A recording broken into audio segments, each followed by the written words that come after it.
A millionaire took a poor boy to his house for one night on Christmas Eve. At dawn, he was shocked to discover what he had done to his wife. The fluorescent lights of St. Mary's Hospital cast harsh shadows across the emergency room corridor. William Thompson's hands trembled as he cradled his unconscious wife, Sarah, her skin pale and clammy against his shirt. The night shift nurses rushed around them, their footsteps echoing against the sterile walls. "Stay with me," Sarah William whispered, his voice breaking. "Please, just stay with me," he watched helplessly as her breathing grew more labored, each breath a struggle against an invisible force threatening to take her away. Michael, the 8-year-old boy they had taken in just days ago, stood frozen in the corner, his small frame shaking with silent sobs. His worn sneakers squeaked against the polished floor as he shifted his weight, torn between running away and staying to face what might be another loss in his young life. "Mr. Thompson," Dr. Reynolds emerged from the emergency room, her face grave. "Your wife's condition is critical. The toxicology reports show severe food poisoning, but there's something else we can't identify. It's as if..." The doctor's voice faded into background noise as William remembered Richard Montgomery's smirking face at the restaurant earlier that day. The way he had watched them eat, the strange gleam in his eyes when Sarah had first shown symptoms. "She was fine this morning," William's voice cracked. "We were all fine." How could this happen so fast? He clutched Sarah's hand tighter as another wave of convulsions racked her body. The monitors beeped frantically, their urgent rhythm a countdown he refused to acknowledge. Michael inched closer, his small hand reaching out to touch Sarah's arm. "Please don't leave," he whispered, tears streaming down his face. "You promised we'd be a family." The words hung in the air, heavy with the weight of too many broken promises in the boy's life. The medical team burst through the doors, their urgent voices mixing with the chaos of beeping machines. "We need to move her now," Dr. Reynolds commanded. "Her organs are starting to fail." As they wheeled Sarah away, William caught a glimpse of her face, so peaceful despite the battle raging within her body. Michael's grip on his hand tightened, and in that moment William saw the same fear in the boy's eyes that he felt in his own heart, the terror of losing someone who had finally made them feel whole again. Standing in the now empty corridor, William pulled Michael close, their shared grief bridging the gap between stranger and family. The hospital's antiseptic smell mixed with the lingering scent of Sarah's perfume on his shirt, a cruel reminder of how quickly happiness could shatter.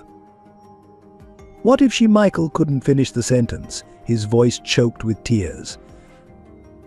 "We can't think like that," William responded, though his own voice betrayed his fear. "Sarah's strong. She's a fighter," but as the emergency room doors swung closed, he couldn't shake the feeling that this was more than just food poisoning. Something deliberate. Something evil.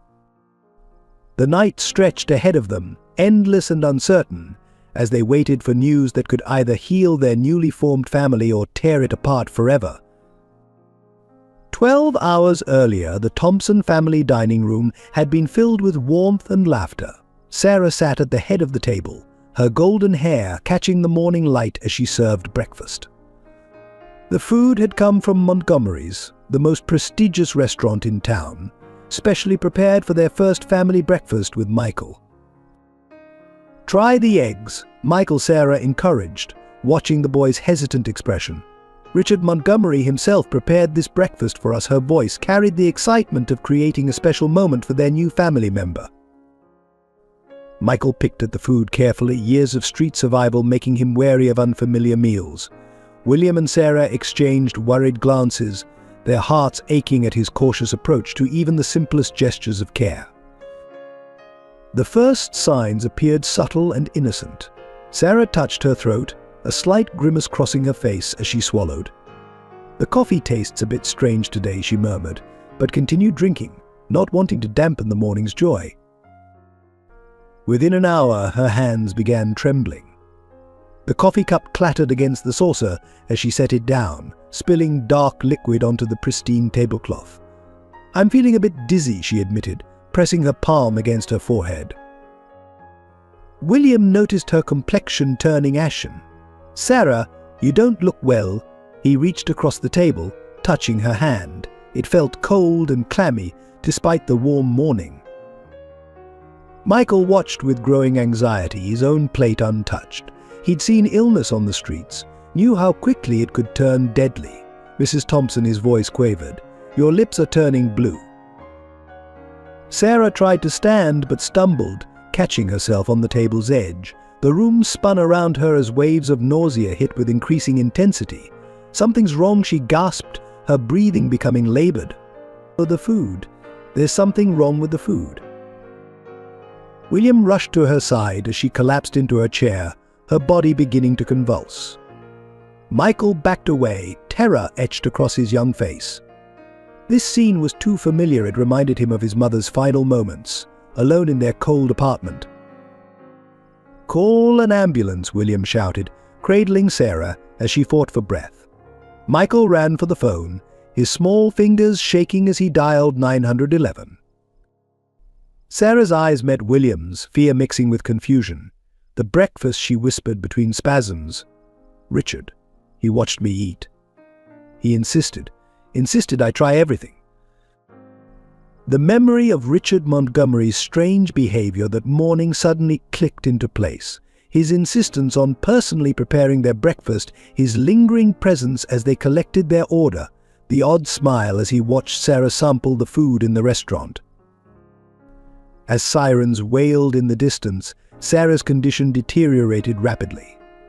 Michael stood in the doorway, clutching his untouched plate, a horrible realization dawning in his young mind. The food he'd been too scared to eat might have saved him from whatever was now attacking Sarah's body. As the ambulance rushed Sarah to the hospital, William and Michael raced to Montgomery's restaurant, desperate for answers.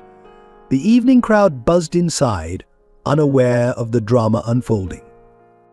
Richard Montgomery stood behind the counter, his expensive suit and carefully styled grey hair projecting an image of refined sophistication that masked something darker beneath. "Mr. Thompson," Richard's smile didn't reach his eyes. "Twice in one day. To what do I owe this pleasure?" His gaze flickered to Michael, lips curling with barely concealed disgust. William stepped forward, his voice tight with controlled rage. "The breakfast you prepared this morning, something was wrong with it. Sarah's in the hospital." He placed his hands on the counter, knuckles white. "What did you do, Richard?" Richard's demeanor shifted instantly. The polite facade cracked, revealing a cold, calculating expression. "That's a serious accusation." "William," he leaned forward, voice dropping to a menacing whisper. "Especially from someone harboring street trash in their home." Michael flinched at the words, shrinking behind William. The restaurant owner's eyes tracked the movement, a predatory gleam appearing in them. "You know," Richard continued, "accidents happen all the time in affluent homes. Children like him," he nodded toward Michael, "they bring trouble. Sometimes things go missing. Sometimes people get hurt." William's jaw clenched. "Are you threatening my family?" "Threatening?" Richard laughed, the sound sharp and hollow. "I'm giving you friendly advice. You had such a perfect life, William. Beautiful wife, successful career." He shook his head in mock disappointment. "Then you let this gutter rat into your home, and suddenly your wife falls ill. Interesting timing, wouldn't you say?" "You're trying to frame Michael." William's voice rose, drawing attention from nearby diners. Richard's hand shot out, gripping William's wrist with surprising strength. "Listen carefully," he hissed. "You have no proof of anything, but I have security footage of that boy." He jerked his head toward Michael lurking around my kitchen this morning. "Who do you think the police will believe? A respected business owner or a homeless child?" Michael stepped forward, his small voice steady despite his fear. "I saw you put something in the food when Mr. David wasn't looking." Richard's face darkened. "David," he released William's wrist, straightening his suit jacket. "Interesting you should mention him. Poor David had an unfortunate accident earlier today. Such a tragedy." But the threat hung heavy in the air. William pulled Michael close, protective instinct overriding everything else. "Get out of my restaurant," Richard commanded, his voice carrying the weight of unspoken menace. "And remember, some stories are better left untold. For everyone's sake." As they left, Richard's voice followed them. "Give my regards to Sarah, if she makes it through the night." William hurried Michael to the car, his mind racing. Behind them, Richard watched through the window, his reflection distorted in the glass, a silent warning of what was to come. Back at the hospital, Dr. Reynolds pulled William aside, her expression grave as she held up Sarah's test results. "Mr. Thompson, we found traces of industrial cleaning solution in your wife's system. This wasn't just food poisoning, someone deliberately contaminated her food." William's heart hammered against his chest as Michael's earlier words echoed in his mind. The boy had seen something. Behind them, through the observation window, Sarah lay motionless, machines monitoring her failing organs. "There's more," Dr. Reynolds continued, lowering her voice. "A man was brought in earlier today, David Parker, a kitchen worker from Montgomery's restaurant. He was pronounced dead on arrival. Same symptoms as your wife." William felt the blood drain from his face. "David?" He was the one who he glanced at Michael, who sat curled in a waiting room chair, his small frame racked with silent sobs. A nurse rushed in, clutching a plastic bag. "Doctor, we found these in Mr. Parker's pocket. Inside were several crumpled papers and a small recorder." Dr. Reynolds carefully extracted a handwritten note, its edges stained with what looked like blood. "Richard's been tampering with the food," William read aloud, his hands shaking. "He targets specific customers, people he thinks are beneath him. I've been collecting evidence, recording everything. Can't let him hurt anyone else. If something happens to me, the proof is in my locker at the restaurant. The key is..." The note ended abruptly, the final words smeared and illegible. William's mind raced back to their confrontation with Richard, the casual mention of David's accident, the calculated threats. Dr. Reynolds touched William's arm gently. "The police need to know about this." "But Mr. Thompson," she hesitated, glancing at the monitors displaying Sarah's vital signs. "You need to be careful. Whoever did this knew exactly what they were doing." In the waiting room, Michael suddenly stood up, his voice small but determined. "I know where Mr. David kept his things. He showed me once, when he was giving me food. There's a loose brick in the back alley, behind the dumpster." William knelt before the boy, placing his hands on Michael's shoulders. "You're sure about this?" Michael nodded, tears streaming down his face. "Mr. David was nice to me. He said if anything bad ever happened, I should tell someone about the brick.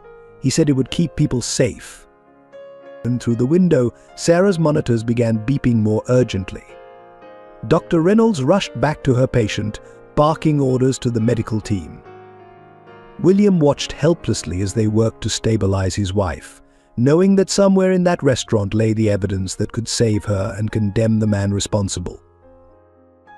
He pulled Michael close, feeling the boy tremble against him. "We're going to fix this," he promised, his voice thick with emotion. "For Sarah, for David, for everyone Richard has hurt. But first we need to find that proof."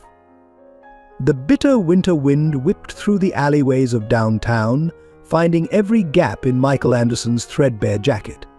At 8 years old, he was already familiar with the harsh realities of survival on the streets. 3 months had passed since he found his mother lifeless in their tiny apartment, her body cold after another night of going hungry so he could eat. Michael's small fingers, red and chapped from the cold, clutched a worn photograph, the only possession he had left of his former life. In it, his mother smiled, her eyes bright despite their circumstances, holding a 5-year-old Michael in front of their old apartment building. The edges were frayed, but he kept it carefully folded in his pocket, a reminder of warmth in a world that had grown increasingly cold. During the day, he wandered the busy streets, invisible to the hurrying crowds. The shop windows displayed luxurious Christmas decorations, mocking him with their warmth and cheer. He'd learned quickly which restaurants would give away leftover food at closing time, which dumpsters might hold something edible, and which areas were safe to sleep in at night. The other street kids had tried to recruit him into their gang, offering protection in exchange for helping them steal. But Michael remembered his mother's words, "Your heart is what makes you rich, Michael. Never let the world steal that from you." So he stayed alone, surviving on his wits and whatever scraps he could find. Some nights, huddled in his cardboard shelter behind the grocery store, he would hear other children crying in the darkness. The sound reminded him of his own tears, shed silently in the hospital waiting room as the social worker explained that with no known relatives, he would become a ward of the state.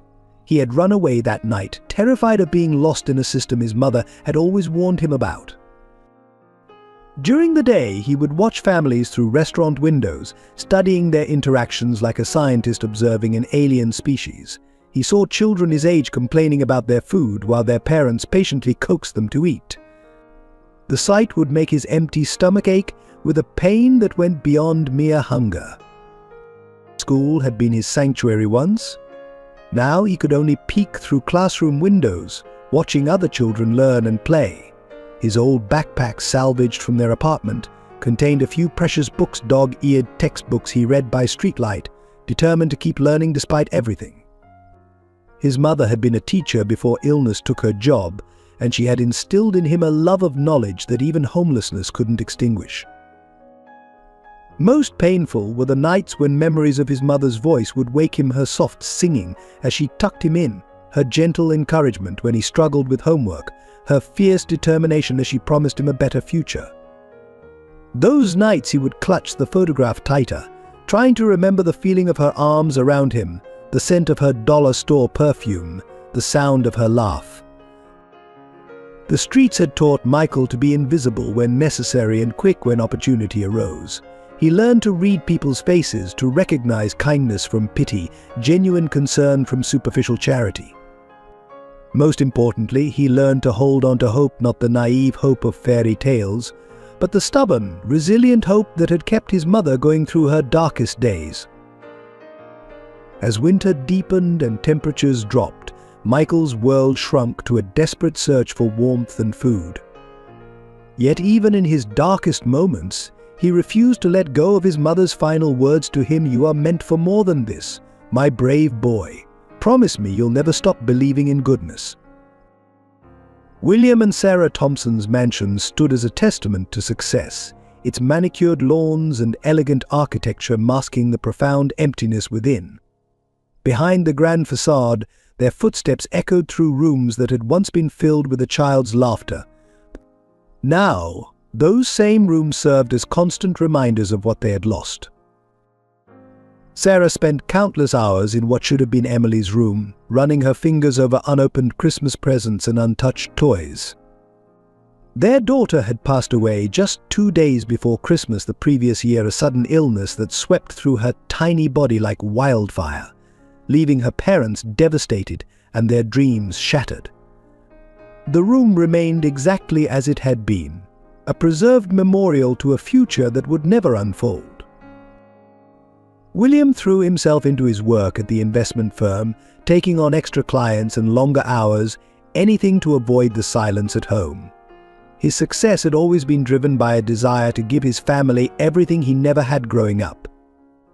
Now, that motivation felt hollow, meaningless without Emily's bright eyes, an infectious giggle to make it worthwhile. Their marriage, once enviably strong, strained under the weight of their grief. Sarah had quit her job as a pediatric nurse, unable to bear the sight of other people's healthy children. Some days she wouldn't leave their bed, lost in memories of Emily's last Christmas concert, her small voice singing carols with her kindergarten class. William would find her clutching Emily's favorite stuffed rabbit, tears silently streaming down her face. Friends and family tried to help, but their well-meaning advice and attempts at comfort only highlighted the magnitude of their loss. You can always have another child, some would say, not understanding that Emily wasn't replaceable. Each dinner party invitation declined, each baby shower avoided, pushed them further into isolation. The Thompsons' wealth, which had once seemed to guarantee a charmed life, now felt like a cruel joke. Their spacious home had become a museum of grief, each room holding memories that were simultaneously precious and painful. The swimming pool where Emily had learned to swim remained untouched, its cover permanently in place. The garden where she had planted sunflowers with Sarah lay neglected, weeds overtaking the carefully tended beds. Sarah's breakdown came during a charity gala they couldn't avoid. A little girl, about Emily's age, had run past their table wearing the same style of party dress they had bought for their daughter's last birthday. Sarah had fled the ballroom, gasping for air, while William stood frozen, the child's laughter echoing in his ears like a ghost from their past. That night marked a turning point. As William held his sobbing wife in their car, Sarah finally voiced what they had both been feeling. "We're not living, William. We're just existing in a shrine to our loss." The truth of her words hit him like a physical blow. Their attempt to preserve Emily's memory had become a prison of grief. Gradually, they began discussing the possibility of helping other children. Sarah tentatively volunteered at a local children's hospital, finding that helping others eased her own pain. William started a scholarship foundation in Emily's name, providing medical care for underprivileged children. Yet their home remained childless, the empty rooms a constant reminder of their loss. They had everything money could buy, but the one thing they desperately wanted, the sound of a child's laughter filling their halls again, seemed forever out of reach. The approach of another Christmas season brought fresh waves of grief, memories of Emily's excitement over holiday preparations haunting every decorated store window and twinkling light. Maybe Sarah would whisper in the dark hours of the night, "Somewhere out there is a child who needs us as much as we need them." William would hold her closer, both of them afraid to hope too much, yet unable to completely let go of the possibility that their capacity to love hadn't died with Emily. David Parker moved through Montgomery's restaurant's bustling kitchen with quiet efficiency, his weathered hands steady as he worked. At 55, his graying hair and lined face told stories of hardship, but his eyes retained a warmth that years of struggle hadn't managed to extinguish. The other staff called him Silent Dave, not knowing that his quietness masked a burden he'd carried for 15 years. Every morning, he arrived 2 hours before his shift, using the extra time to prepare meals for the homeless who gathered in the alley behind the restaurant. This ritual began after his own son, Jimmy, died on the streets at just 12 years old. The memory of finding Jimmy cold and alone behind a dumpster haunted David's dreams and drove his commitment to helping others. When Richard Montgomery had bought the restaurant 5 years ago, David had watched the establishment transform from a family-friendly diner into an exclusive eatery. The new owner's disdain for the less fortunate reminded David of the society that had turned its back on Jimmy during his final days. Yet David stayed, knowing his position allowed him to help those who needed it most.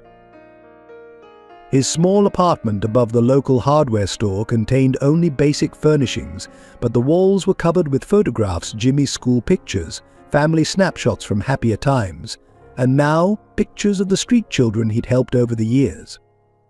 Each face represented a chance to prevent another tragedy like Jimmy's. David's wife had left shortly after Jimmy's death, unable to bear the weight of their shared grief. He understood some pain was too heavy to carry together. The divorce papers arrived with a note, "I hope you find peace." He never remarried, channeling all his love into helping others' children instead. The restaurant's kitchen became his sanctuary and battlefield. During quiet moments, he would slip extra food into his pockets, bread rolls still warm from the oven, wrapped portions of soup, anything that could ease a hungry child's suffering. He knew the risks. Richard had fired 3 employees for similar acts of kindness. But David couldn't watch another child go hungry, not while he had the means to help. His co-workers noticed his special attention to the street children who pressed their faces against the restaurant's windows. Where others saw nuisances, David saw reflections of Jimmy hungry, hopeful eyes searching for kindness in a world that had shown them little. He would often stand at the back door during his breaks, distributing food and offering gentle words of encouragement. Recently, David had begun noticing disturbing patterns in Richard's behavior. The owner's cruelty extended beyond mere indifference to the poor. There seemed to be a calculated malice in his actions. David started keeping detailed records hidden away in a secret spot behind the kitchen's loose brick. If something happened to him, he wanted evidence of the truth to survive. Each night after his shift ended, David would sit in Jimmy's old room, now converted into a small office. Here, he maintained files on every child he'd helped, tracking their progress, celebrating their successes, and mourning those he couldn't save. The wall calendar marked important dates: Jimmy's birthday, the anniversary of his death, and now the birthdays of the street children who had become his surrogate family. His greatest fear wasn't Richard's discovery of his activities, but rather that he might die before helping enough children to balance the scales of his perceived failure with Jimmy. The guilt of not recognizing his son's struggles sooner, of not being there when Jimmy needed him most, drove David to work harder, help more, give everything he had. In Michael, the newest child to appear at the restaurant's back door, David saw an echo of Jimmy, the same determined spirit, the same quiet dignity in the face of hardship. He knew helping the boy might eventually bring him into direct conflict with Richard, but some risks were worth taking. After all, he had promised Jimmy's memory that he would never again turn away from a child in need. Richard Montgomery stood at his restaurant's window, surveying his domain with cold, calculating eyes. His perfectly tailored suit and manicured appearance masked a darkness that had been festering since his own childhood in poverty. Every gleaming surface of Montgomery's restaurant reflected his obsession with perfection and control, a monument built on buried secrets and broken lives. His rise from poverty to prominence hadn't made him sympathetic to the struggling. Instead, it had hardened him. The sight of homeless people near his establishment filled him with a rage that went beyond mere disgust. Each street child reminded him of his former self, the boy who had sworn he would never be powerless again, who had climbed to success by stepping on others. Behind his polished smile lay a history of calculated cruelty. 3 previous restaurants he'd owned had mysteriously burned down, the insurance money funding each new, grander venture. Former employees who threatened to expose his practices disappeared or were discredited, their reputations destroyed by carefully planted evidence. Richard had mastered the art of maintaining a respectable facade while orchestrating destruction. His office walls displayed numerous awards and accolades, each one a trophy in his campaign of deception. Local newspapers praised his charitable contributions, unaware that these donations were merely smokescreens for tax evasion and money laundering. The favorite restaurant of the city's elite, Montgomery served as a perfect cover for his darker enterprises. The security cameras in his office monitored every corner of the restaurant. He watched his employees like a hawk, particularly David Parker, whose acts of kindness sparked a special kind of hatred in Richard. The footage of David secretly feeding street children had become ammunition, carefully stored away for the perfect moment to destroy the man's life. Richard's hatred for the homeless stemmed from a childhood incident he'd never forgotten. His mother, desperate and starving, had begged outside a restaurant much like his own. The owner had not only refused help but had humiliated her publicly. Young Richard had sworn 2 things that day: he would never be hungry again, and he would become the kind of man who held that power over others.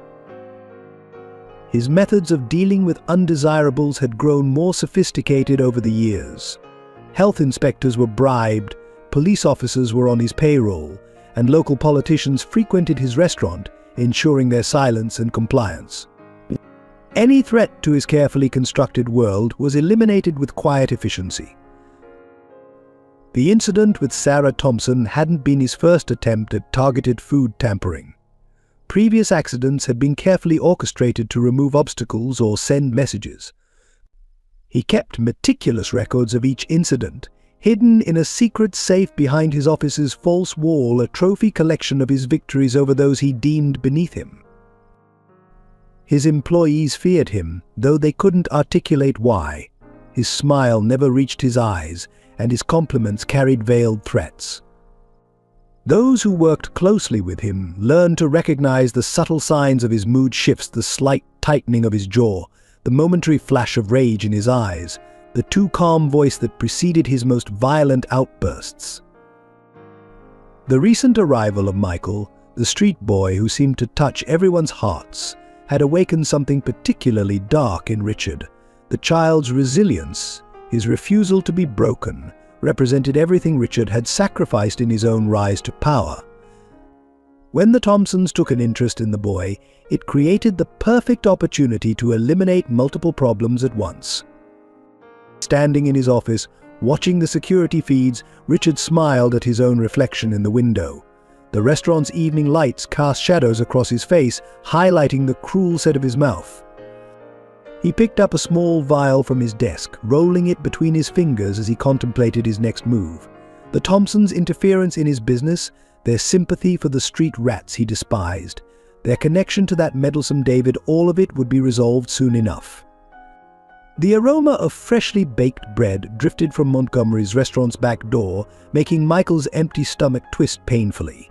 He hadn't eaten in 2 days, and the winter cold had sapped what little strength he had left. Crouching behind the dumpster, he watched staff members come and go, trying to gather courage to ask for scraps. The late afternoon sun cast long shadows in the alley as restaurant workers hurried through their pre-dinner preparations. Michael had learned to become invisible in these moments, a skill honed through months of survival on the streets. His threadbare jacket, once blue but now a nondescript grey, helped him blend into the urban landscape. A new figure appeared at the back door, an older man with grey hair and kind eyes carrying trash bags to the dumpster. Unlike the others who moved with hurried efficiency, this man moved more deliberately, his gaze scanning the alley as if searching for something. Michael pressed himself further into the shadows, but his foot scraped against a loose piece of gravel. The man paused, turning toward the sound. "It's okay," he said softly, setting down the trash bags. "You can come out. I won't hurt you." His voice carried a warmth that reminded Michael of his mother's. Michael remained frozen, years of street wisdom warring with desperate hunger. The man reached into his pocket and pulled out a paper-wrapped package. The smell of fresh bread grew stronger. "My name is David," the man continued, keeping his voice gentle.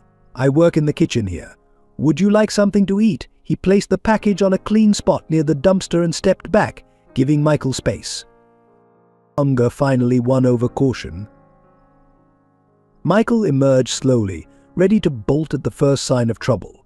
His shoes, held together with duct tape, made no sound on the concrete as he approached. David's eyes filled with a profound sadness as he took in Michael's condition, the too thin frame, the dirty clothes, the wary expression of a child who had seen too much. "What's your name, son?" he asked, remaining still to avoid frightening the boy. Michael came the whispered reply, hands already clutching the package of food. The bread was still warm through the paper. "Hello, Michael," David smiled, the corners of his eyes crinkling. "There's soup in there too, in the container. Be careful. It's hot." He paused, studying the boy's face. "How long have you been out here?" Michael took a small bite of bread, trying to eat slowly despite his hunger. "Since Mum died." 3 months ago, the words came out between careful bites, his eyes never leaving David's face, still ready to run. "I'm sorry about your mother," David said, his voice thick with emotion. He reached back toward the kitchen door. "Wait here a moment." It was a question, not a command. Michael nodded, the warm bread in his stomach creating a feeling of trust he hadn't experienced in months. David disappeared into the kitchen and returned moments later with a clean blanket and a backpack. "The blanket's wool, it'll keep you warmer than that jacket. And there's more food in the bag, some clean socks, and a water bottle." David set them down within Michael's reach. I'll be here every day at this time, if you're hungry or if you just need to talk." The door behind David suddenly opened, and Richard Montgomery's imposing figure filled the doorway. David smoothly kicked the backpack behind the dumpster while positioning himself between Michael and the door. "Parker, what's taking so long with the trash?" Richard's voice cut through the quiet moment like a knife. "Sorry, sir. Bags broke. Just cleaning up the mess." David's response was immediate, his body language casual, despite the tension Michael could sense. Richard's eyes narrowed, scanning the alley. Michael pressed himself against the wall, becoming invisible once again. After what felt like an eternity, Richard retreated back inside, the door slamming behind him. "You need to go now," David whispered urgently. "But remember, same time tomorrow." And Michael, he waited until the boy met his eyes. "Be careful, Mr. Montgomery. He's not a kind man." Michael grabbed the backpack and blanket, clutching them to his chest like treasures. "Thank you, Mr. David," he whispered, before disappearing into the gathering dusk. That night, wrapped in the warm blanket in his cardboard shelter, Michael ate small bites of the food David had given him, making it last. For the first time since his mother's death, he felt a tiny spark of hope. Someone had seen him not as a nuisance or a charity case, but as a human being worthy of kindness. Over the next few weeks, David developed a careful routine of helping Michael that required the precision of a military operation. He arrived at the restaurant 3 hours before his shift, using the extra time to prepare food packages and gather supplies. Each morning, he would scan local store dumpsters for usable items, discarded clothing, books, anything that might help the boy survive. The restaurant's storage room became his secret command center. Behind stacks of canned goods and cleaning supplies, David created a small space where he kept emergency provisions for Michael. He carefully documented the restaurant's inventory to ensure his diversions wouldn't be noticed, making small adjustments to ordering amounts to cover what he took. "You need to study," David told Michael one cold afternoon, passing him a worn mathematics textbook. "Your mother was a teacher, right? She'd want you to keep learning." They had established a makeshift classroom behind the dumpster, where David would spend his break times helping Michael with schoolwork. The risks grew as Richard's suspicious nature intensified. Security cameras appeared in new locations around the restaurant, and random spot checks of employee lockers became frequent. David learned to be more creative, hiding supplies in hollow spaces behind loose bricks in the alley wall, developing a system of signals with Michael to indicate when it was safe to approach. "If the back door is propped open with the blue brick, it's safe," David explained in whispers. "If you see the red cloth hanging from the window, stay away. That means Richard's watching." Michael absorbed these instructions with the serious attention of a child who understood that survival depended on such details. David's co-workers began to notice changes in his behavior: the extra hours, the mysterious packages, the time spent in the alley during breaks. Most turned a blind eye, some out of respect, others from fear of becoming involved. A few, touched by his dedication, began leaving small contributions: an extra sandwich here, a warm scarf there, in places where David would find them. One particularly cold morning, David arrived to find Michael huddled in the alley, shivering violently. Without hesitation, he brought the boy into the warm kitchen through the back entrance, hiding him in the storage room until the shaking subsided. It was a dangerous move, but the sight of the child's blue-tinged lips had made the decision for him. "My son Jimmy," David told Michael that morning as the boy sipped hot chocolate. "He died on a night like this. I couldn't help him then, but I can help you now." The confession hung in the air between them, a shared understanding of loss and hope. David began teaching Michael basic kitchen skills, showing him how to identify safe food in dumpsters and avoid dangerous spoilage. "Knowledge keeps you alive," he would say, demonstrating how to check cans for botulism or recognize when bread was too moldy to salvage.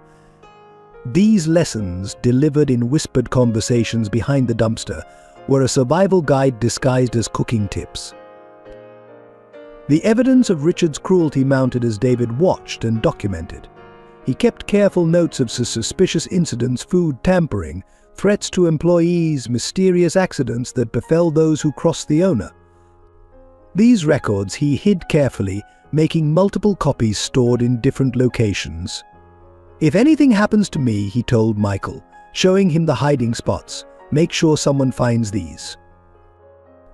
As Christmas approached, David noticed Richard watching him more closely. The owner's eyes followed him around the kitchen, and questions about his early arrivals became more frequent.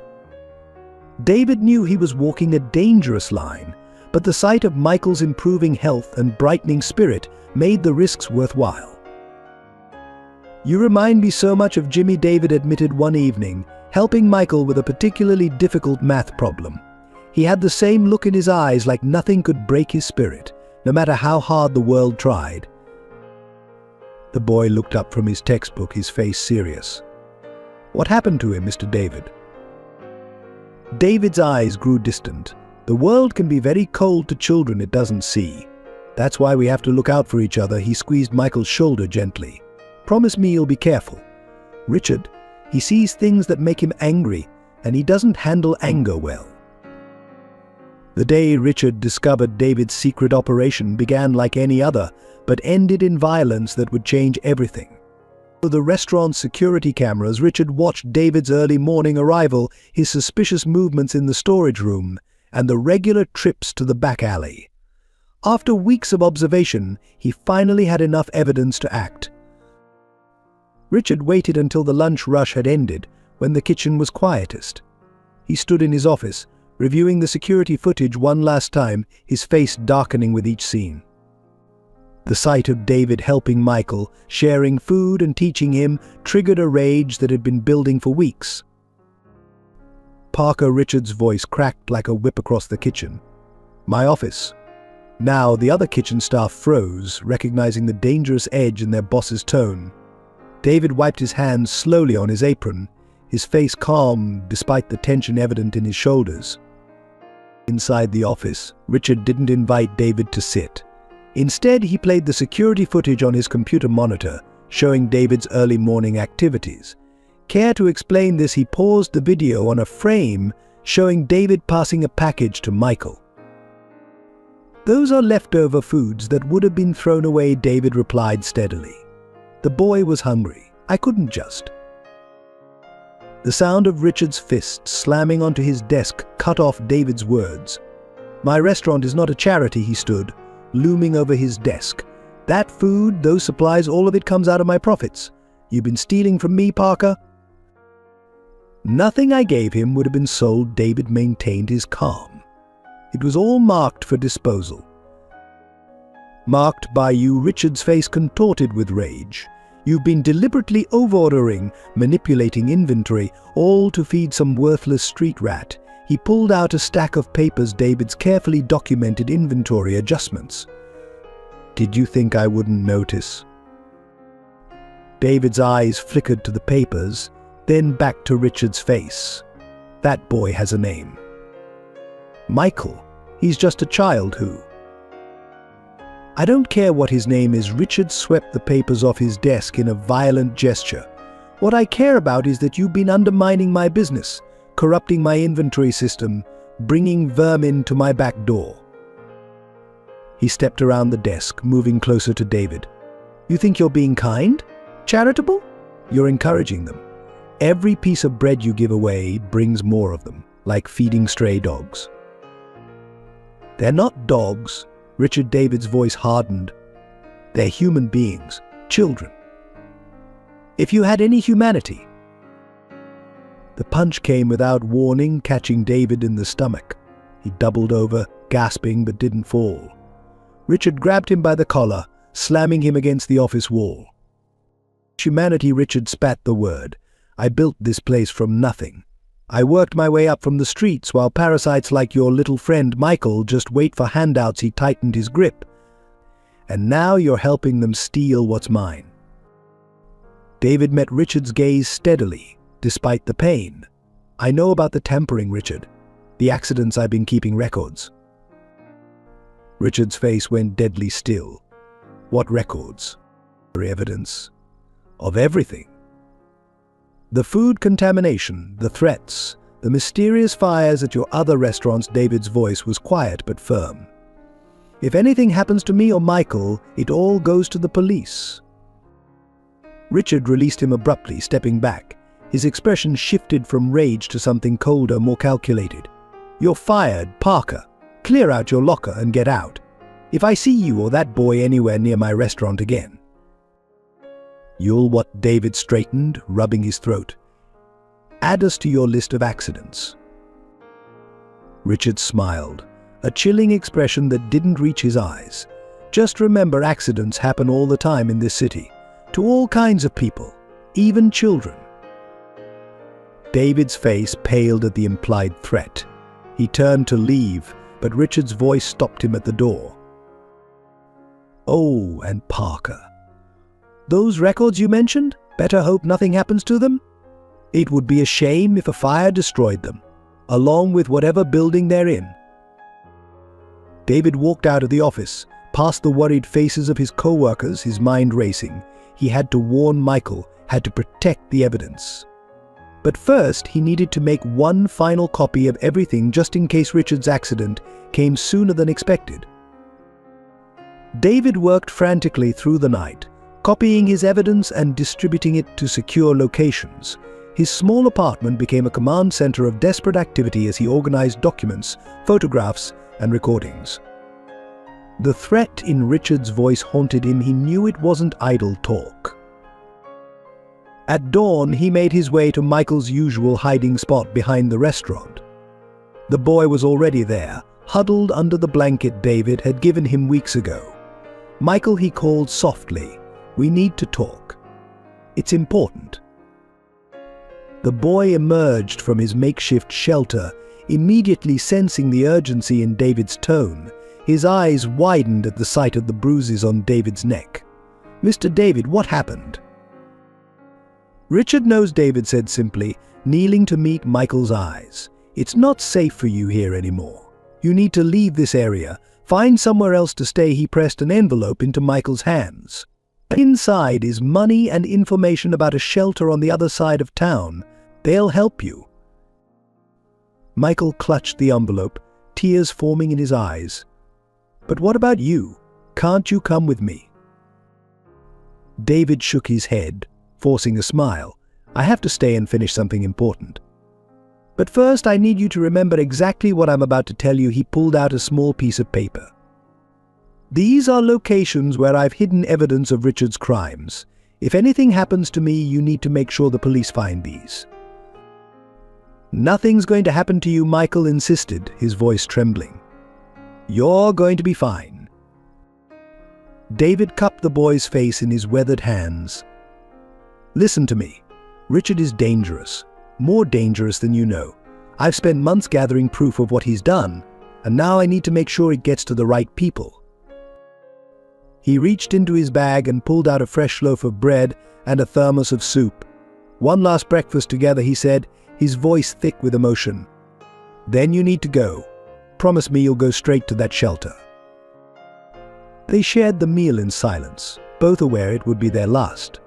As the sun rose higher, David checked his watch. It's time. Remember everything I told you about the evidence locations and Michael. He paused, pulling the boy into a tight hug.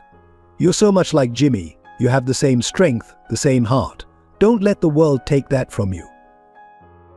Michael clung to him, sobbing quietly. I don't want to leave you. You have to. For both our sakes, David gently pushed him away. Go now. Don't look back. As Michael reluctantly walked away, David turned toward the restaurant. He had one final task, confronting Richard with the final piece of evidence, the most damaging proof of all. He knew it was likely a suicide mission, but if it kept Michael safe and brought Richard to justice, it would be worth it. He entered through the back door one last time, heading straight for Richard's office. The owner was already there, as if expecting him. Back so soon, Parker, Richard's voice dripped with false courtesy. I have copies of everything, Richard David announced, placing a thick envelope on the desk. "All the evidence distributed to multiple locations. If anything happens to Michael or me, it all comes out." Richard's facade of politeness vanished. "You really should have stayed away." He opened his desk drawer, removing something David couldn't see. "Such a shame about your unfortunate accident." David stood his ground, thinking of Michael, of Jimmy, of all the children he'd tried to protect. "You can't hide forever, Richard. The truth always comes out." Hours later, when they found David's body, the official report would call it a heart attack. But Michael, hiding nearby despite David's instructions to leave, saw everything through the office window. He watched in horror as Richard added something to David's coffee, watched his protector collapse, watched Richard calmly make a phone call instead of seeking help. With tears streaming down his face, Michael clutched the paper with the evidence locations closer to his chest. David's final gift to him wasn't just the food or money or shelter information, it was the means to bring his killer to justice. Snow fell softly on Christmas Eve, coating the city streets in a deceptive blanket of peace. William Thompson walked alone through the downtown area, unable to face another silent evening in his too-large house. Sarah had gone to bed early, the weight of another Christmas without Emily too heavy to bear. The colorful holiday displays in shop windows only deepened his sense of loss. He passed Montgomery's restaurant, its windows glowing with festive lights and wealthy patrons enjoying their Christmas Eve dinners. Something caught his eye in the alley beside the building, a small movement in the shadows. William paused, peering into the darkness. A child sat huddled against the wall, wrapped in a threadbare blanket. Even in the dim light, William could see the boy was shivering violently. Without thinking, he stepped into the alley. "Hello," he called softly, trying not to startle the child. "Are you all right?" The boy's head snapped up, fear evident in his eyes. He scrambled to his feet, ready to run, but his legs buckled beneath him. William rushed forward, catching him before he hit the ground. "Easy there," William said, shocked at how light the boy felt in his arms. "When was the last time you ate?" The child looked up at him, trying to gauge his intentions. "Yesterday." "Maybe," he whispered. Mr. David, usually his voice broke off, fresh tears streaming down his face. "I'm William," he said gently, removing his coat and wrapping it around the boy's shoulders. "What's your name?" Michael, came the quiet response. The coat engulfed his small frame, making him look even younger and more vulnerable. William noticed Michael clutching something, a piece of paper covered in what looked like addresses. "Where are your parents, Michael?" "Mum died," Michael said, his voice barely audible. 3 months ago, and Mr. David," he choked back a sob. "He tried to help me, but now he's gone too." The words hit William like a physical blow. He thought of Emily, of how easily Michael could have been her, had circumstances been different. The boy swayed slightly, exhaustion evident in every line of his body. "Listen," William said, "making a decision that would change multiple lives. I have a warm car parked just around the corner. How about we get you somewhere safe and warm? Get some food in you?" Michael hesitated, years of street-learned caution warring with desperate need. Are you going to call the police?" William shook his head. "No police. Just a warm meal and a safe place to sleep. My wife's Sarah. She's a good person. We have plenty of room." At the mention of warmth and food, Michael's resistance crumbled. He nodded weakly, still clutching his precious paper. William helped him to his feet, supporting most of his weight as they walked to the car. During the drive, William kept glancing in the rearview mirror, watching Michael drift in and out of consciousness in the back seat. The boy's clothes were thin and patched, his shoes held together with tape. Each observation tightened the knot in William's chest. "Mr. William," Michael's voice was faint. "Are you sure your wife won't mind?" William thought of Sarah, of her empty arms and aching heart. "No, Michael, I think. I think you might be exactly what we both need right now." As they pulled into the driveway of the Thompson mansion, Michael's eyes widened. "You live here?" "We do," William said, helping him from the car. "And tonight you do too." Inside, the house was warm and decorated for Christmas, though the celebrations had been subdued since Emily's death. William led Michael to the kitchen, quickly preparing hot chocolate and sandwiches. As the boy ate, William called Sarah downstairs. She appeared in her robe, her face showing surprise at the scene in her kitchen.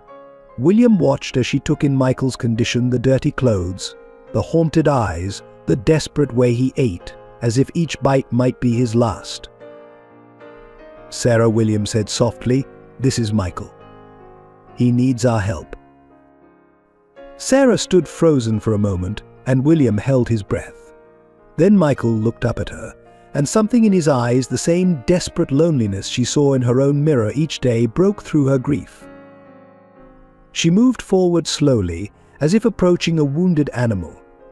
"You must be freezing," she said, her voice gentle. "How about a warm bath and some clean clothes after you finish eating?" The simple kindness in her voice made Michael's eyes fill with tears. He nodded, unable to speak around the lump in his throat. William watched as his wife's maternal instincts, dormant since Emily's death, awakened in the presence of this wounded child. On this Christmas Eve in their kitchen, something long broken in their home began to heal. Later that night, after Michael had been bathed, fed, and tucked into the guest room bed, Sarah stood in Emily's room, her hands trembling as she touched her daughter's untouched belongings. The moonlight streaming through the window cast shadows across the pink walls, making the stuffed animals seem almost alive. "We need to talk about this," she whispered to William, who stood in the doorway watching her. "You can't just bring home a child and expect." Her voice broke. "Expect everything to be okay." William stepped into the room, careful not to disturb anything. Every item remained exactly as Emily had left it. That last morning, the teddy bear slightly crooked on the bed, her favorite book open to the last page she'd read. "He was freezing to death, Sarah. What was I supposed to do?" "All social services," Sarah replied, but her voice lacked conviction. She picked up Emily's favorite doll, clutching it to her chest. "We're not ready for this. I'm not ready for this. I'm not ready." "He has nowhere else to go," William said softly. "And it's Christmas Eve." Sarah turned to face him, tears streaming down her face. "That's exactly why this hurts so much. Last Christmas Eve, we were decorating cookies with Emily. She was so excited about her new bike, she choked back a sob. And now you want to put another child in her place." "Not in her place," William moved closer, gently taking her hands in his. "Never in her place. But Sarah, that boy downstairs has lost everything, just like we have. He's alone, scared, hungry." "I know," Sarah pulled away, pacing the room. "Don't you think I see it? The way he wolfs down food like he might never eat again. The fear in his eyes when he thinks he's done something wrong. But William, I can't." She gestured helplessly at Emily's room. "I can't risk loving another child only to lose them too." The house creaked in the winter night, and from downstairs came the soft sound of movement. Sarah froze, listening. "He's probably looking for the bathroom," William said. "Everything's strange to him here." Sarah moved to the doorway, peering down the hallway. Michael stood at the bottom of the stairs, looking lost and frightened in the oversized pajamas they'd given him. Without thinking, she descended the stairs. "Are you all right?" she asked, keeping her voice gentle despite her internal turmoil. Michael jumped slightly, then nodded. "I had a bad dream. About Mr. David." His voice was barely a whisper. "He used to check on me at night, make sure I was warm enough." Sarah felt her heart constrict. Who was Mr. David? "He worked at the restaurant. He gave me food and taught me math." Michael's eyes filled with tears. "But he died trying to protect me from the bad man, just like Mom died trying to make sure I had enough to eat." The raw pain in his voice struck a chord deep within Sarah. She recognized the same devastating loss she carried, mirrored in this child's eyes. Before she could stop herself, she was sitting on the stairs beside him. "I lost someone too," she found herself saying. "My daughter Emily. She was about your age." Michael looked up at her, understanding beyond his years in his expression. "That's why you're sad, because she's gone." Sarah nodded, unable to speak.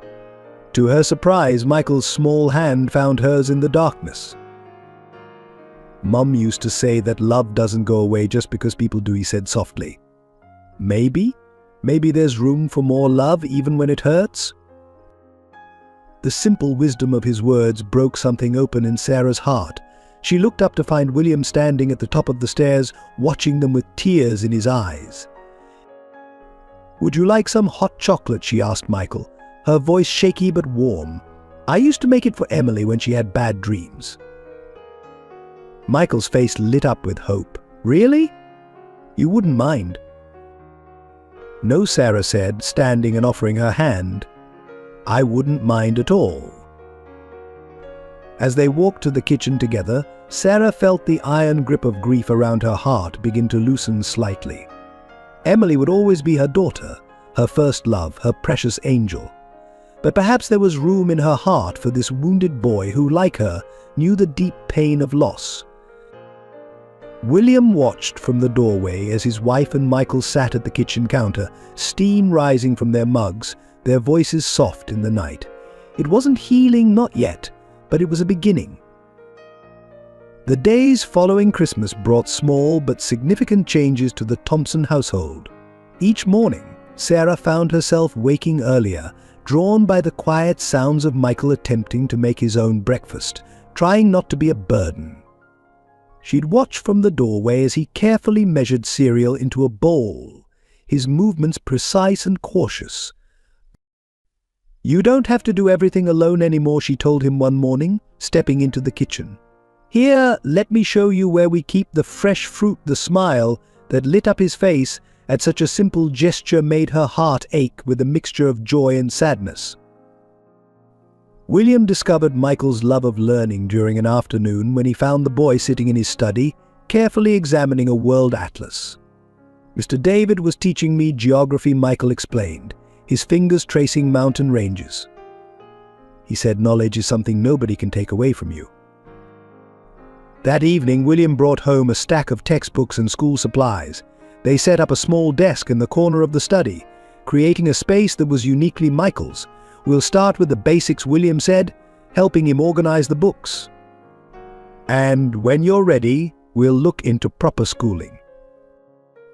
The hardest moments came at night, when Michael's nightmares would wake the household.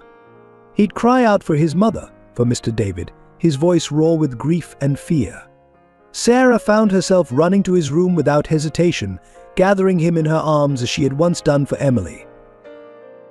"I'm sorry," he'd whisper, trembling. "I didn't mean to wake you." "Never apologize for needing help," she'd respond, stroking his hair. That's what family is, for the word family would hang in the air between them, fragile and hopeful. During the day, Michael would sometimes follow Sarah around the house, helping with chores she had previously done alone in her grief. They developed a routine of folding laundry together, his small hands carefully matching socks while she shared stories about Emily. "She used to mix up all the socks on purpose," Sarah told him, smiling at the memory. "Said they got lonely wearing the same partner all the time." Michael considered this seriously. Maybe she was right, he said, deliberately mismatching a pair. Sarah's laugh, the first genuine one in months, echoed through the house. William found his own ways to connect with Michael. They spent weekends in the garage, where William taught him basic carpentry. "Every person should know how to build and fix things," he explained, showing Michael how to use tools safely. The birdhouse they built together became Michael's prized possession, hung proudly outside his window. Trust came in small increments. Michael slowly stopped hiding food in his room, began to believe that meals would always be available. He started leaving his backpack containing everything he owned in his room, rather than carrying it constantly. Each small sign of trust felt like a victory. One evening, Sarah found a drawing on her pillow, 3 stick figures holding hands, with my new family written in careful letters across the top. She sat on her bed, holding the paper, tears falling freely. William found her there, and they held each other, the drawing between them like a bridge between past and future. The pivotal moment came when Michael caught a winter cold. His fever spiked one night, and the Thompsons rushed him to the hospital. In his delirium, he clutched Sarah's hand, refusing to let go. "Please don't leave me," he begged. "Like Mum, like Mr. David." "Never," Sarah promised, her voice fierce with protective love. "We're not going anywhere, Michael. You're our son now." The words, spoken instinctively, marked a turning point. In that hospital room, as Michael's fever broke and he slept peacefully between them, William and Sarah exchanged a look of understanding. They weren't replacing Emily, no one could ever do that. But their hearts had expanded, making room for this brave, wounded boy who had somehow become essential to their healing. When Michael recovered, they began the process of legal adoption. The papers sat on the kitchen table one morning as Michael came down for breakfast. He stared at them, then at William and Sarah, his eyes wide with hope and fear. "Only if you want to," William assured him. "It's your choice, Michael." Michael picked up the pen with trembling fingers. "I want to," he whispered, "more than anything." The family they formed wasn't built on forgetting their losses, but on healing together, creating something new from their shared grief and love. Christmas morning dawned with a gentle snowfall, blanketing the Thompson estate in pristine white. Michael woke early, a habit ingrained from months on the streets, but this time he found himself in a warm bed, surrounded by the comfort of his new home. He lay still for a moment, afraid that it might all be a dream. The sound of movement downstairs drew him from his room. Following the noise, he found Sarah in the kitchen, mixing pancake batter while Christmas carols played softly on the radio. She looked up as he entered, her face brightening. "Merry Christmas, Michael," she said warmly. "Would you like to help me make breakfast? It's a family tradition." Well, it used to be. Her voice caught slightly on the words. Michael nodded eagerly, washing his hands before joining her at the counter. Together they shaped the pancakes into Christmas trees and stars, a practice Sarah explained Emily had always insisted upon. Instead of bringing pain, sharing these memories now felt like building a bridge between past and present. William appeared in the doorway, carrying several wrapped packages. These were under the tree, he announced, placing them on the kitchen table, and they all seemed to have Michael's name on them. Michael's eyes widened. For me, his voice trembled. "But I didn't. I couldn't get you anything." Sarah set down her spatula and knelt beside him. "You've given us more than you know," she said softly. "You brought life back into this house." After breakfast, they gathered in the living room. The Christmas tree sparkled with lights, and beneath it lay the presents William had brought in. Michael sat cross-legged on the floor, uncertain how to proceed. "Go ahead," William encouraged. "They're all yours." With trembling hands, Michael opened the first package, new winter clothes, warm and properly sized. The second contained books, including the mathematics textbook David had been using to teach him. The third revealed art supplies, colored pencils, and sketch pads. But it was the final gift that brought tears to his eyes. A framed photograph of his mother, clearly professionally restored, sat nestled in tissue paper. Beside it was a smaller frame containing the few pictures David had taken of them during their lessons behind the restaurant. "How did you?" Michael couldn't finish the question. "We found the photo in your backpack," Sarah explained gently. "It needed some care, but we thought you'd want to have it properly displayed. And the others, some of David's co-workers, helped us find them." Michael hugged the frames to his chest, tears flowing freely now. "Thank you," he whispered, for everything. Sarah and William exchanged glances, then William stood, retrieving one final package from behind the tree. "There's one more," he said, placing it in Michael's lap. Inside was a legal document, the completed adoption papers. "We know it soon," Sarah said quickly, "and if you're not ready, we understand. But we wanted you to know that we're ready when you are." Michael stared at the papers, his vision blurring. Could I keep my mom's last name?" he asked hesitantly. "But maybe add yours too." Michael Anderson Thompson William tested the name. "Sounds perfect to me." They spent the rest of the morning playing board games Emily had loved, Sarah and William sharing stories about past Christmases. After lunch, they bundled up and went outside, building a snowman family of 4, one for each of them, and one for Emily. As evening approached, Michael helped Sarah prepare dinner, learning family recipes passed down through generations. The kitchen filled with warmth and the aroma of holiday cooking, punctuated by occasional laughter, a sound that had been absent from the house for too long. During dinner, Michael suddenly spoke up. "Mr. David always said that family isn't just about blood. It's about who loves you enough to stay, even when things are hard." Sarah reached across the table to squeeze his hand. "He was a very wise man, and he'd be so proud of you." Later, as Michael dozed on the couch, surrounded by his new possessions and wrapped in a warm blanket, Sarah and William stood watching him. The Christmas tree lights cast a gentle glow across his peaceful face. "We're not betraying Emily," Sarah said softly, voicing what they'd both been feeling. "We're honoring her by sharing the love she taught us how to give." William pulled her close. "No, we're not betraying her. We're building something new, something that includes her memory while making room for new joy." Their first Christmas together wasn't perfect. There were moments of sadness, of missing those who should have been there.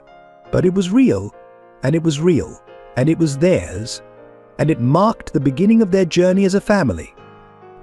The transition from street life to the Thompson household brought both triumphs and challenges for Michael. Each day presented new experiences, some wonderful, others overwhelming. The simple act of having his own bathroom with hot water available whenever he wanted it took weeks to get used to.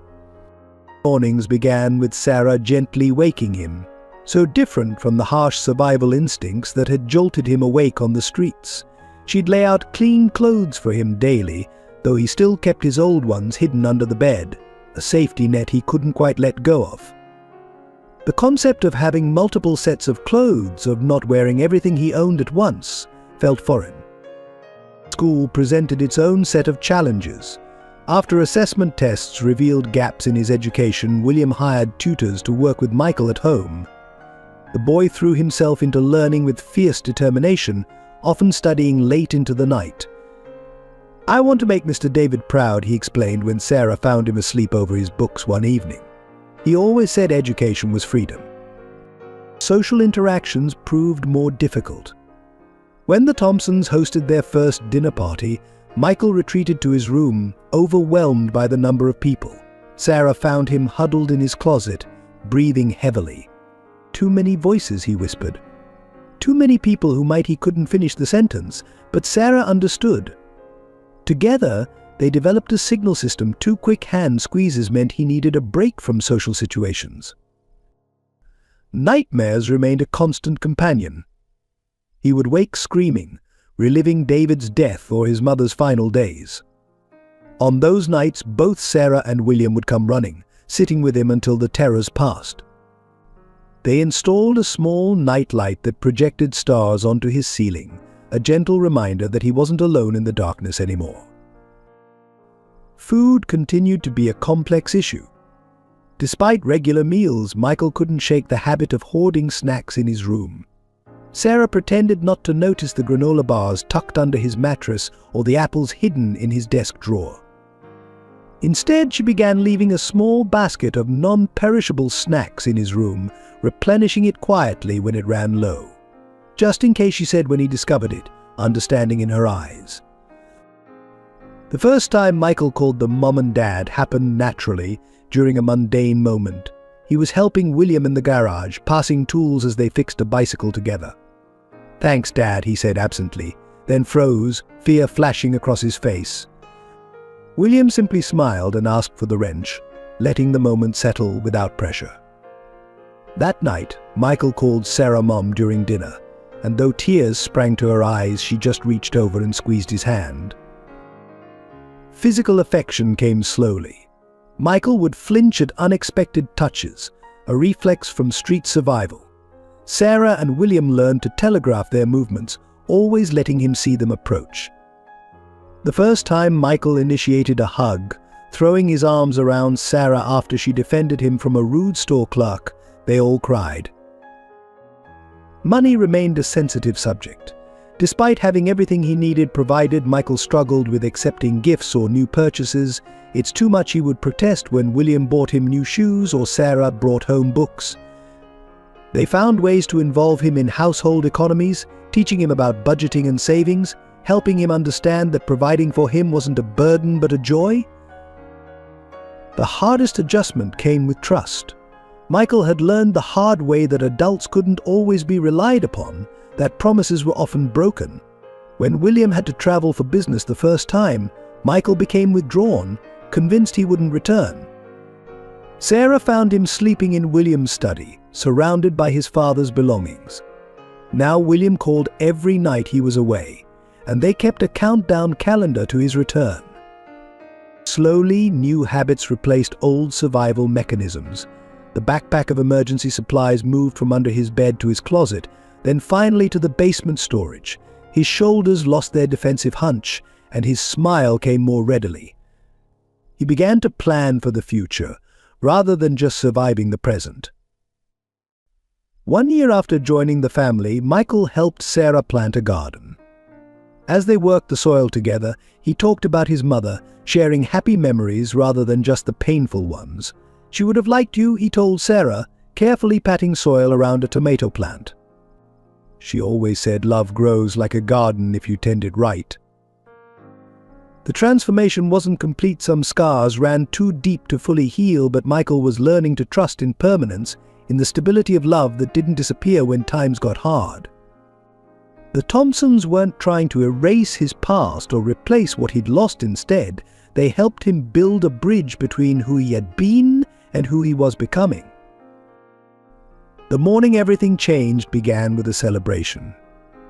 Sarah had been nominated for a community service award for her work with disadvantaged children, inspired by Michael's presence in their lives.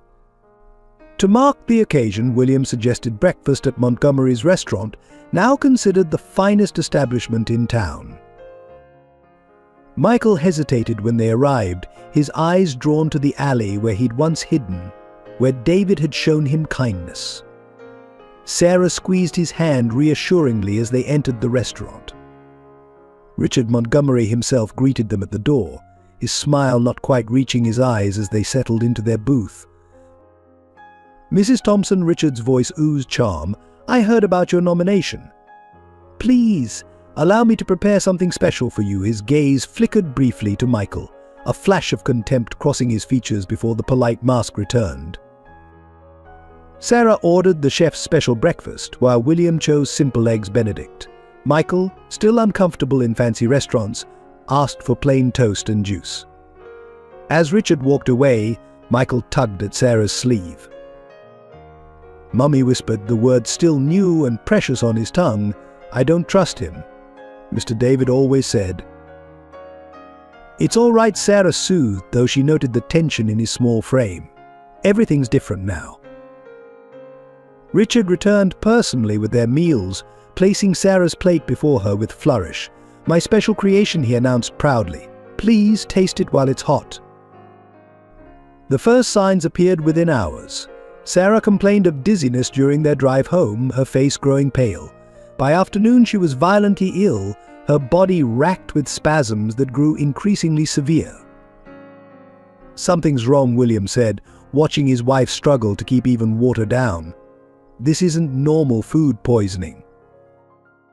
Michael hovered anxiously in the doorway of their bedroom, memories of his mother's final illness haunting his eyes. "Mom," his voice quavered, "please be okay." When Sarah's lips began turning blue, William called an ambulance. The paramedics arrived quickly, their faces growing serious as they assessed her condition.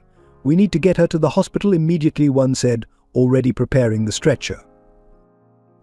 In the emergency room, doctors rushed Sarah into intensive care. William paced the waiting room while Michael sat absolutely still, his small body rigid with fear. The boy's hands clutched the arms of his chair so tightly his knuckles turned white. "Mr. Thompson," a doctor emerged, her expression grave. "We've found traces of industrial cleaning solution in your wife's system. This wasn't accidental food poisoning. Someone deliberately contaminated her food." William's mind flashed to Richard's strange smile, the way he'd insisted on serving Sarah personally. Beside him, Michael's breath caught. "The bad man," Michael whispered. "He did this, just like he did to Mr. David." The gravity of Michael's words hung in the air. William knelt before his son, placing gentle hands on his shoulders.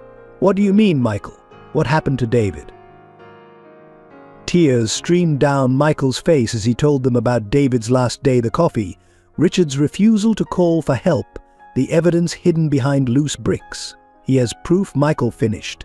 "Mr. David collected it all. He showed me where to find it, just in case." William's jaw tightened as he listened. Behind them, monitors beeped steadily, marking Sarah's struggle for life. The woman who had opened her heart to a homeless child, who had found the strength to love again after losing her daughter, now fought against a poison deliberately placed in her food. Hours passed in agonizing slowness. Michael refused to leave Sarah's side, his small hand holding hers as doctors worked to flush the toxins from her system. He sang softly to her lullabies she had taught him during his own nightmares, children's songs from happier times. "Please don't leave me," he whispered when he thought William couldn't hear. "I can't lose another mum, please." William watched his son's devotion with a mixture of pride and heartache. The boy who had lost so much was showing more strength than many adults would in the same situation. Yet beneath the brave exterior, William could see the terror of potentially losing another parent figure. Sarah's condition remained critical through the night. Each hour brought new challenges as her body fought the foreign substances in her system. The doctors worked tirelessly, but the uncertainty of her recovery hung heavy in the hospital room. The whispers started in the hospital corridors, growing louder as Sarah's condition remained critical. Richard Montgomery had begun spreading his poison not just in food, but in words. He visited the hospital, expressing concern while subtly planting seeds of suspicion. "Such a tragedy," he told the nurses, his voice dripping with false sympathy. "And so strange how it happened right after they took in that street boy. You know his type, they bring nothing but trouble." The rumors spread quickly through the small town. People who had once smiled at Michael in the grocery store now pulled their children closer when he passed. At the hospital, security guards watched him more closely, their hands hovering near their radios. The situation exploded when Richard filed a police report, claiming he had security footage of Michael tampering with kitchen supplies at the restaurant. Detective Morris arrived at the hospital, his face stern as he approached William. "Mr. Thompson, we need to talk about Michael," the detective said, glancing at the boy who sat beside Sarah's bed. "There are some serious allegations being made." William stood protectively between the detective and his son. "Whatever Richard Montgomery told you is a lie. Michael had nothing to do with this." Detective Morris pulled out a notebook. "According to Mr. Montgomery, the boy was seen entering the kitchen area multiple times before your visit.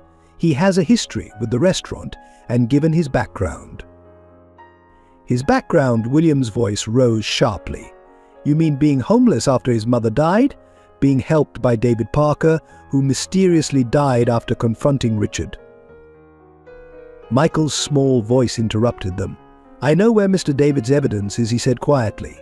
"He showed me before the bad man hurt him." The detective's expression shifted. "Evidence of what exactly?" But before Michael could answer, Richard appeared in the doorway, flanked by 2 police officers. "I'm pressing charges," he announced. "That boy is dangerous. He should never have been allowed near decent people." William felt Michael trembling beside him. "You're the dangerous one, Richard. David knew it, and now we do too." Richard's face darkened. David Parker was a troublemaker who died of natural causes. And now this street rat you've taken in has poisoned your wife. The security footage doesn't lie. "Show us this footage," William challenged. "Show us exactly what you claim to have seen." Richard smiled coldly, "All in due time. For now, I think the boy should be removed from your custody, for everyone's safety, of course." Michael clung to William's arm, panic evident in his eyes. "Dad, please don't let them take me. I didn't do it. I promise I didn't do it." The word "Dad" echoed in the hospital corridor, and William felt his resolve strengthen. "Nobody is taking my son anywhere. Detective Morris, I suggest you look into Richard Montgomery's history of suspicious accidents at his restaurants, and Michael knows where to find proof of his crimes." Richard's smile faltered slightly. "You're believing the word of a street urchin over a respected businessman. Think carefully about your next move, Thompson. Accidents can happen to anyone." The threat hung in the air, but William stood his ground. "Is that what happened to David Parker? An accident?" The tension was broken by a nurse rushing from Sarah's room. "Mr. Thompson, she's waking up." Everyone rushed to the door, but the nurse blocked Richard's attempt to enter. Sarah's eyes fluttered open, focusing immediately on Michael. She reached for him weakly, and he ran to her side. "Mom," he sobbed, clutching her hand. "Tell them I didn't hurt you. Please tell them." Sarah's voice was weak but clear. "Richard, I saw him put something in my food when he thought. No one was watching." The detective's attention snapped to Richard, who had gone pale. "That's absurd," he sputtered. "She's confused from the medication." "No," Sarah insisted, stronger now. "I saw you, just like Michael said you did to David." Detective Morris pulled out his handcuffs. "Mr. Montgomery, I think you need to come down to the station with us."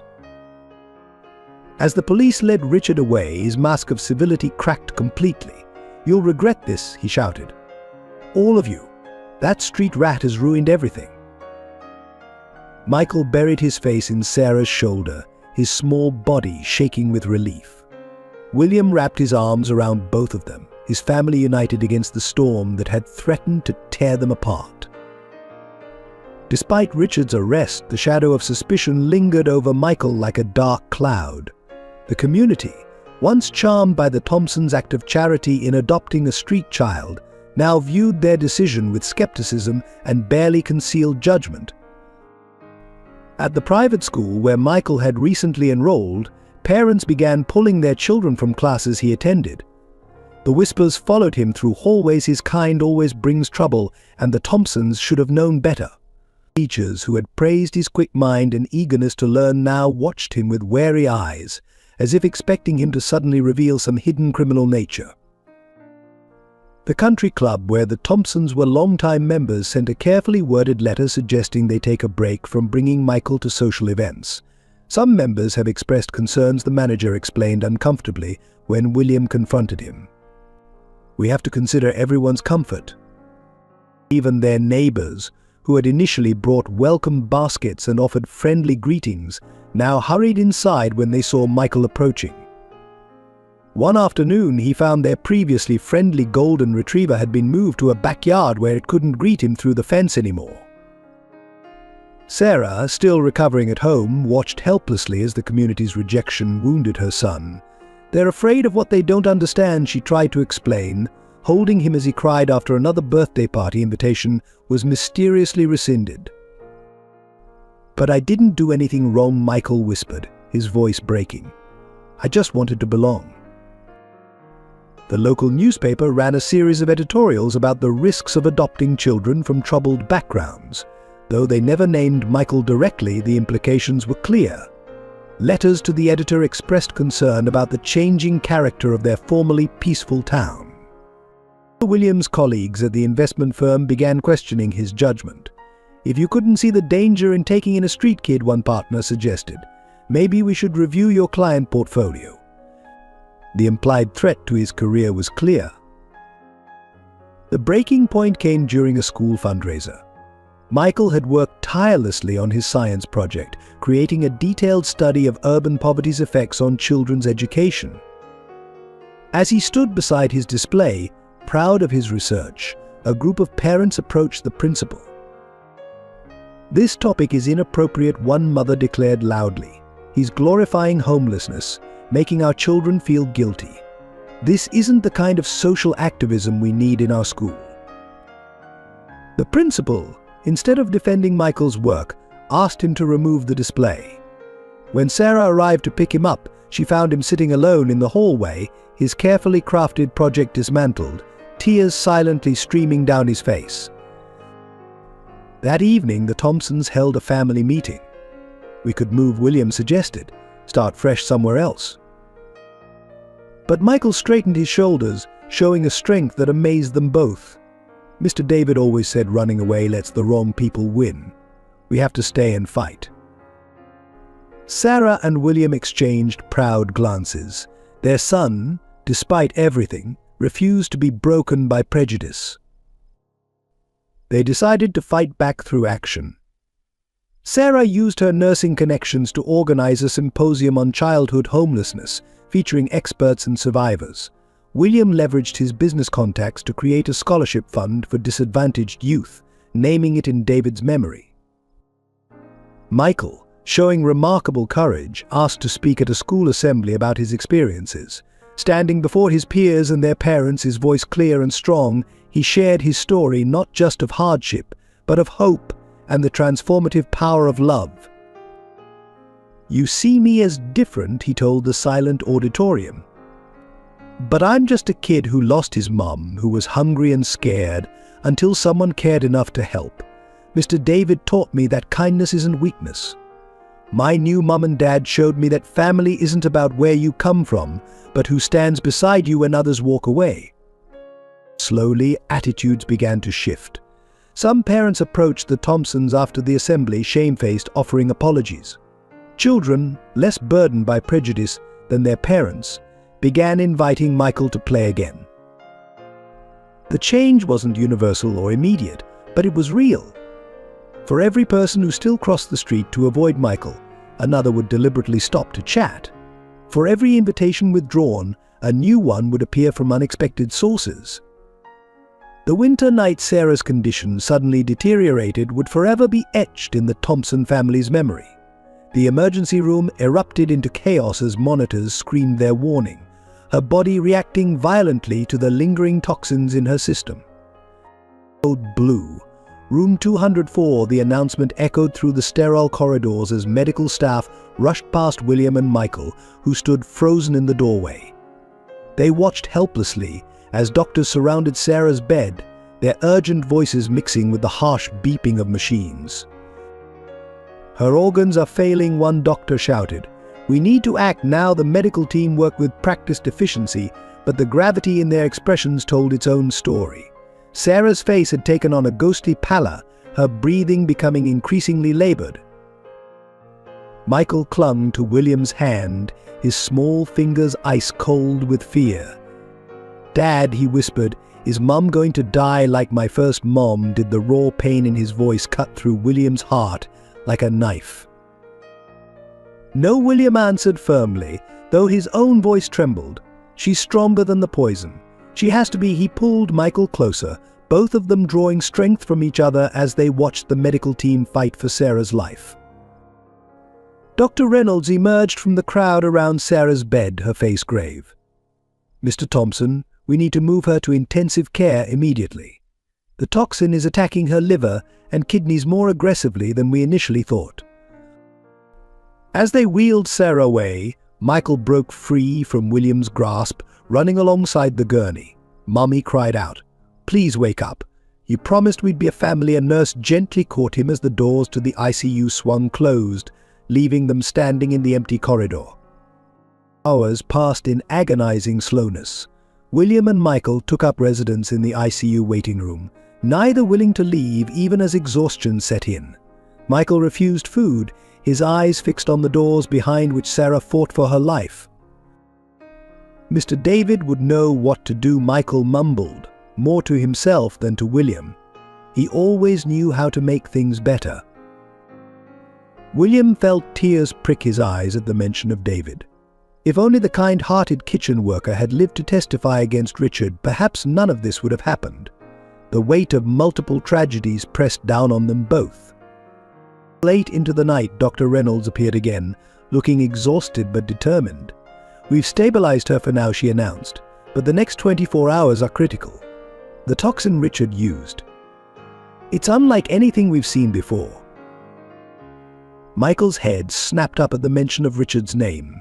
"He has a special cabinet in his office," he said suddenly. "Mr. David showed me once. That's where he keeps his poisons."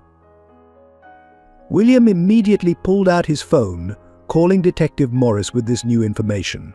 As he spoke, Michael continued to watch the ICU doors, as if his gaze alone could will Sarah to recover. Around midnight, they were allowed to see her briefly. Sarah lay surrounded by machines, tubes and wires connecting her to various monitors. Her usually vibrant face was ashen, her breathing supported by oxygen. Michael approached the bed cautiously, taking her hand in his. "Mom," he whispered, "remember when you found me that first night? You said we could be a family. You can't go now. Please fight." William watched his son's gentle interaction with Sarah, remembering how far they'd come from that Christmas Eve when he'd found Michael in the alley. They had become a real family, healing each other's wounds, filling the empty spaces in each other's hearts. Dr. Reynolds entered with updated test results, her expression cautiously optimistic. "The new treatment seems to be working," she reported. "Her vital signs are improving, though slowly. Whatever was in that poison, her body is finally fighting back." As dawn approached, Sarah's color began to improve slightly. The harsh beeping of monitors softened to a more regular rhythm. Michael had finally fallen asleep in a chair beside her bed, his hand still holding hers. William stood at the window, watching the sun rise over the city. Somewhere out there, Richard Montgomery sat in a jail cell, while David's memory lingered in the shadows of his restaurant. The thought of how many lives one man's cruelty had touched filled him with a deep sadness. A small movement from Sarah's bed drew his attention. Her eyes fluttered open briefly, focusing first on Michael's sleeping form, then finding William. Though she couldn't speak around the breathing tube, her fingers tightened slightly around Michael's hand. "We're here," William whispered, moving to her side. "We're all here together. Just keep fighting, love."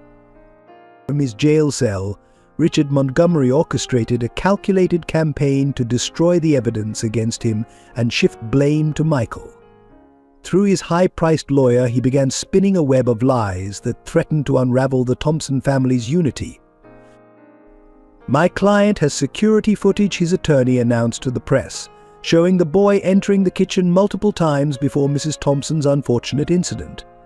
"We believe this was a calculated act of revenge against the restaurant that had previously banned him."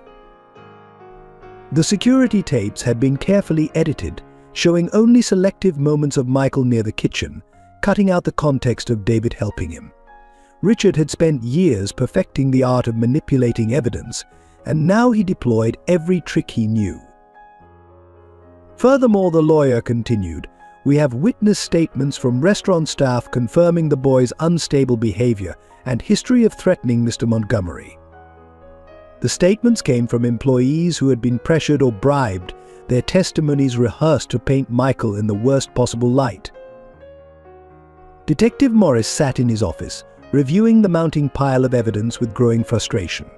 "It's too perfect," he muttered to William during a private meeting. "Every piece fits exactly how Montgomery wants it to fit. Real evidence is messier." Richard's influence reached beyond the legal system. Anonymous tips began appearing at local news stations, suggesting Michael's involvement in other crimes. Stories of missing items from the school, mysterious accidents at the park, all carefully crafted to create a pattern of suspicious behavior. "We've discovered troubling information about the boy's past," Richard's lawyer told reporters. "Prior incidents of violence, documented behavioral issues. The records were fabricated, but they looked genuine enough to cast doubt on Michael's character." William fought back, hiring his own investigators to examine the evidence. They discovered subtle inconsistencies in the security footage timestamps that didn't match, shadows that fell in impossible directions. But Richard had anticipated this, having secondary proof ready to explain away any discrepancies. The most damaging manipulation came in the form of a doctored video showing what appeared to be Michael tampering with food in the kitchen. The footage was grainy and distant, but Richard's team had edited it skillfully enough to create doubt. "That's not even me," Michael cried when he saw the video on the news. "I never went behind the counter. Mr. David wouldn't let me." His distress was heart-wrenching, but the damage was already spreading through the community. Richard's next move was to attack David's credibility posthumously. Mr. Parker was a troubled individual with a history of mental health issues, his lawyer claimed. "His accusations against my client were the product of paranoid delusions." Documents appeared suggesting David had been embezzling from the restaurant, that his death was linked to guilt over his crimes rather than any action of Richard's. The careful records David had kept of Richard's misconduct were dismissed as the ramblings of a disturbed mind. William worked tirelessly to counter each piece of false evidence. He hired digital forensics experts to analyze the security footage, track down former employees willing to testify about Richard's true nature, and gathered medical evidence about the specific poison used in Sarah's food. The poison found in Mrs. Thompson's system, William's lawyer argued, is a specialized cleaning agent only accessible to restaurant management. No child could have obtained or administered it.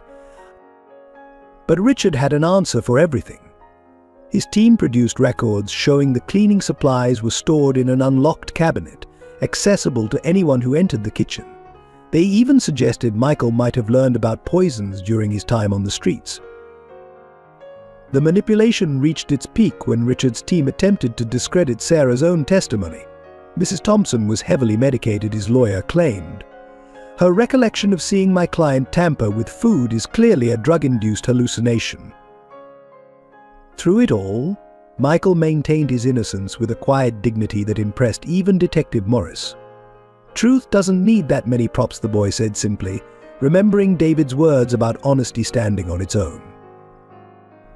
The battle over evidence continued, with Richard using his wealth and connections to create an increasingly complex web of deception.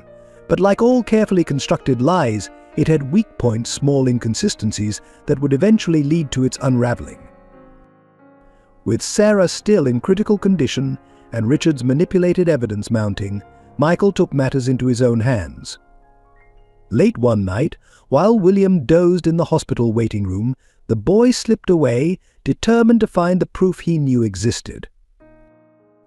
"Mr. David showed me," he whispered to himself, moving through the dark streets toward Montgomery's restaurant. Behind the loose brick, under the third window, his small hands trembled as he counted the windows, remembering David's precise instructions. The restaurant stood dark and empty, police tape still marking the entrance. Michael avoided the front, making his way to the familiar alley where he'd spent so many hours with David.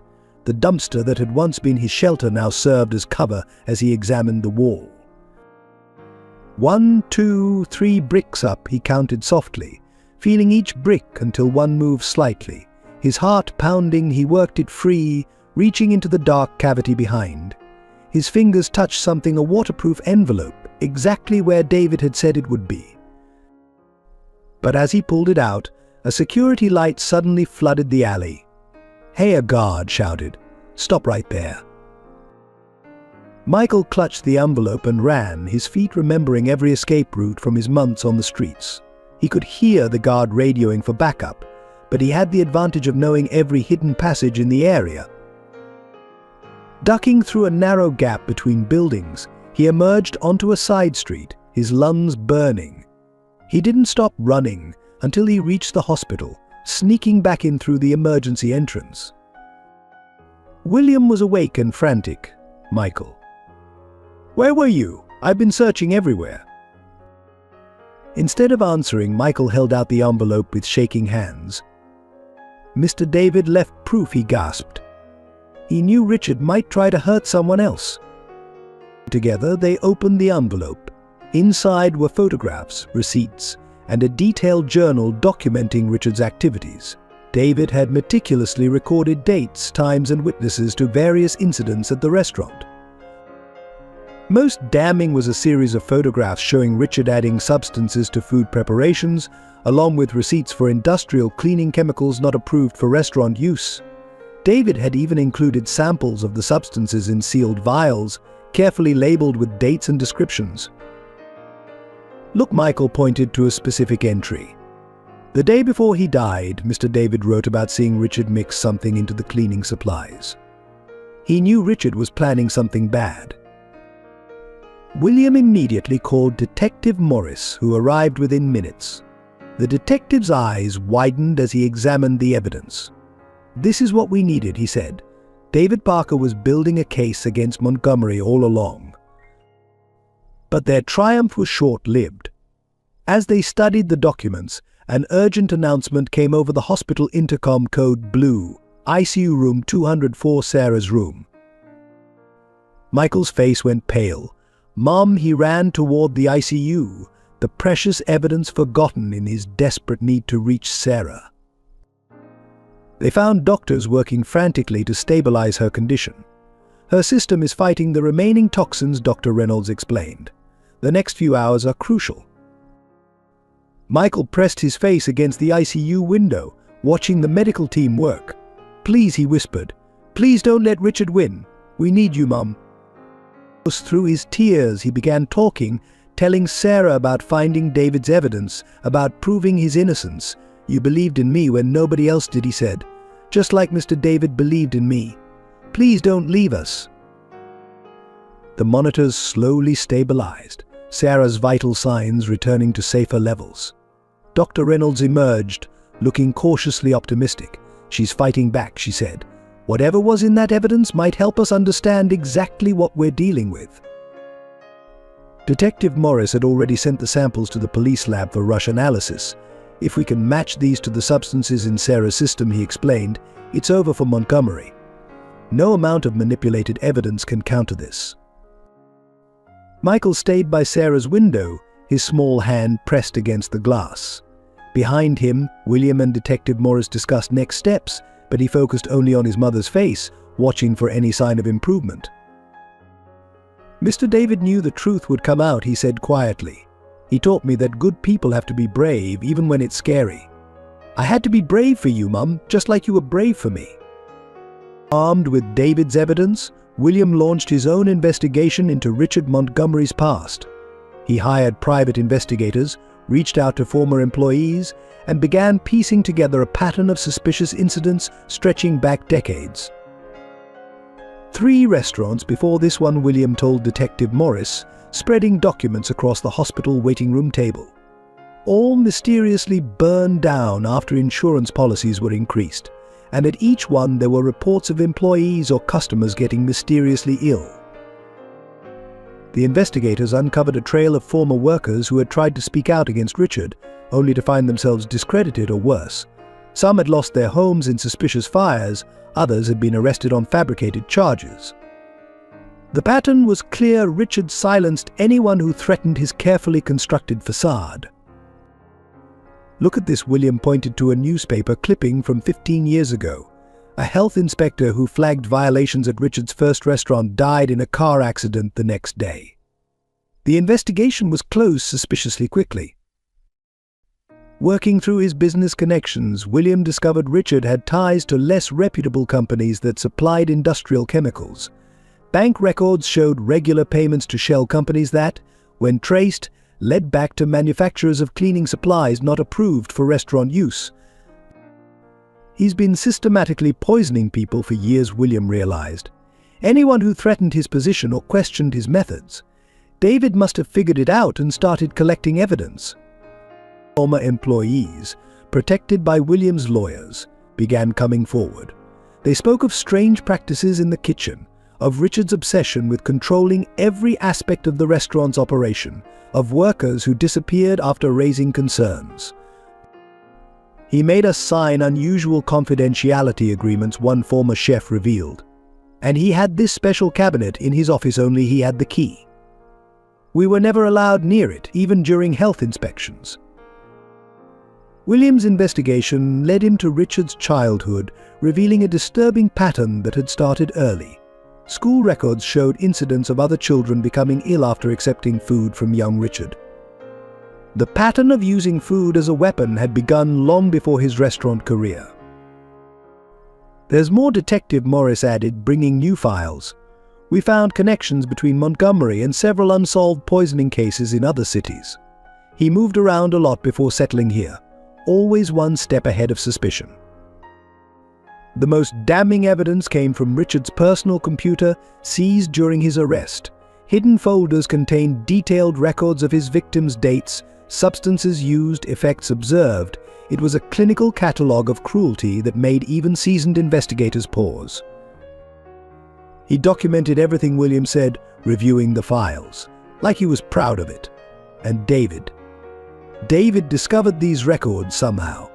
That's why Richard had to silence him. Working late into the night, William cross-referenced the dates in Richard's files with hospital records. A pattern emerged: small clusters of poisoning cases around each of Richard's restaurants, always dismissed as food poisoning or unfortunate accidents. The investigation unveiled Richard's technique of manipulating health inspection records. He had developed a network of corrupt officials who would overlook violations in exchange for bribes or under threat of blackmail. "It's like a house of cards," William told Sarah during one of her conscious moments. "Once we started pulling at one thread, the whole thing began unraveling. David gave us the key we needed." The final piece came from an unexpected source: Richard's former accountant, who had kept her own secret records as insurance. She provided documentation of money laundering, bribery, and systematic cover-ups spanning years. "I always knew something was wrong," she testified, "but he had dirt on everyone. We were all too scared to speak up. David Parker was the first person brave enough to stand against him." William compiled all the evidence into a comprehensive report, building an irrefutable case that would ensure Richard could never hurt anyone again. The truth about David's murder, Sarah's poisoning, and countless other crimes would finally come to light. The truth about David's death emerged through a series of haunting security camera footage recovered from the restaurant's backup system. Detective Morris invited William and Michael to the police station to review the evidence, warning them that it would be difficult to watch. "Are you sure you want to see this?" William asked Michael, his hand protective on the boy's shoulder. "You don't have to." Michael straightened his spine, though his voice trembled. "Mr. David died trying to protect me. I need to know what happened." The footage began playing on the station's monitor. David appeared in Richard's office, holding a thick envelope, the same evidence Michael had later retrieved from behind the brick. The timestamp showed 7:15 p.m., just hours before his death. "I know what you've been doing," David's voice came through clearly. "The poisonings, the threats, the way you treat people like they're nothing. It stops now." Richard's response was chillingly calm. "Sit down, David. Have some coffee. Let's discuss this like reasonable men." The camera caught him reaching into his desk drawer, while David was focused on the papers he'd brought. Michael gripped William's hand as they watched Richard add something to David's coffee cup when he turned to look out the window. "He didn't know," Michael whispered. "Mr. David always said never take food or drink from someone you don't trust." The footage continued, showing David taking a sip of the coffee as he outlined his evidence against Richard. Within minutes, his speech began to slur, his movements becoming uncoordinated. "Something wrong?" David Richards' voice dripped with false concern. "Perhaps you should sit down. You don't look well." They watched in horror as David realized what was happening. He struggled to reach for his phone, but his limbs wouldn't cooperate. You poisoned me, he gasped. Just like you'll poison that street rat you've been feeding, Richard replied coldly. Oh yes, I know all about your little charity project. Did you really think I wouldn't notice? David used his last strength to hide the envelope inside his jacket. Michael, he's just a child, he managed to say. Leave him alone. Children grow up, Richard answered. They remember things. They talk. I can't have that. The footage showed David collapsing, Richard watching impassively as he struggled to breathe. Instead of calling for help, Richard calmly cleaned the coffee cup, replaced it in his desk, and waited until David stopped moving. Only then did he call 911, his voice perfectly modulated to convey shock and concern. My employee just had some kind of attack, he reported. Please hurry. Michael turned away from the screen, tears streaming down his face. He died because of me, he sobbed. If he hadn't tried to help me. No, William said firmly, kneeling to meet Michael's eyes. He died because he was a good man fighting against evil. He chose to protect you, because that's what good people do. Never blame yourself for the actions of cruel men. Detective Morris stopped the footage. David Parker was a hero, he said quietly. He knew the risks, but he kept gathering evidence, kept trying to protect others, and in the end he made sure the truth would come out. The detective handed them David's autopsy report, recently updated with new toxicology findings. The poison Richard used was the same type that he later used on Sarah. David's evidence helped us identify it in time to save her life. Even in death, he was protecting people. Michael wiped his eyes, standing straighter. Mr. David always said that doing the right thing isn't always easy, but it's always right. He taught me that being brave doesn't mean not being scared, it means doing what's right even when you are scared. William pulled his son close, both of them taking strength from each other as they absorbed the full truth of David's sacrifice. The security footage continued to play silently in the background, preserving forever the moment when one man's courage confronted another's cruelty. The investigation into Richard Montgomery's past revealed a pattern of deaths that stretched back over 2 decades. Detective Morris spread dozens of case files across the conference table, each representing a life cut short by Richard's calculated cruelty. It started with health inspectors, Morris explained to William. Anyone who threatened to expose violations at his restaurants would suddenly suffer accidental food poisoning. Most survived, but some weren't so lucky. The first death was Janet Cooper, a senior health inspector who had discovered dangerous chemical residues in food samples from Richard's first run.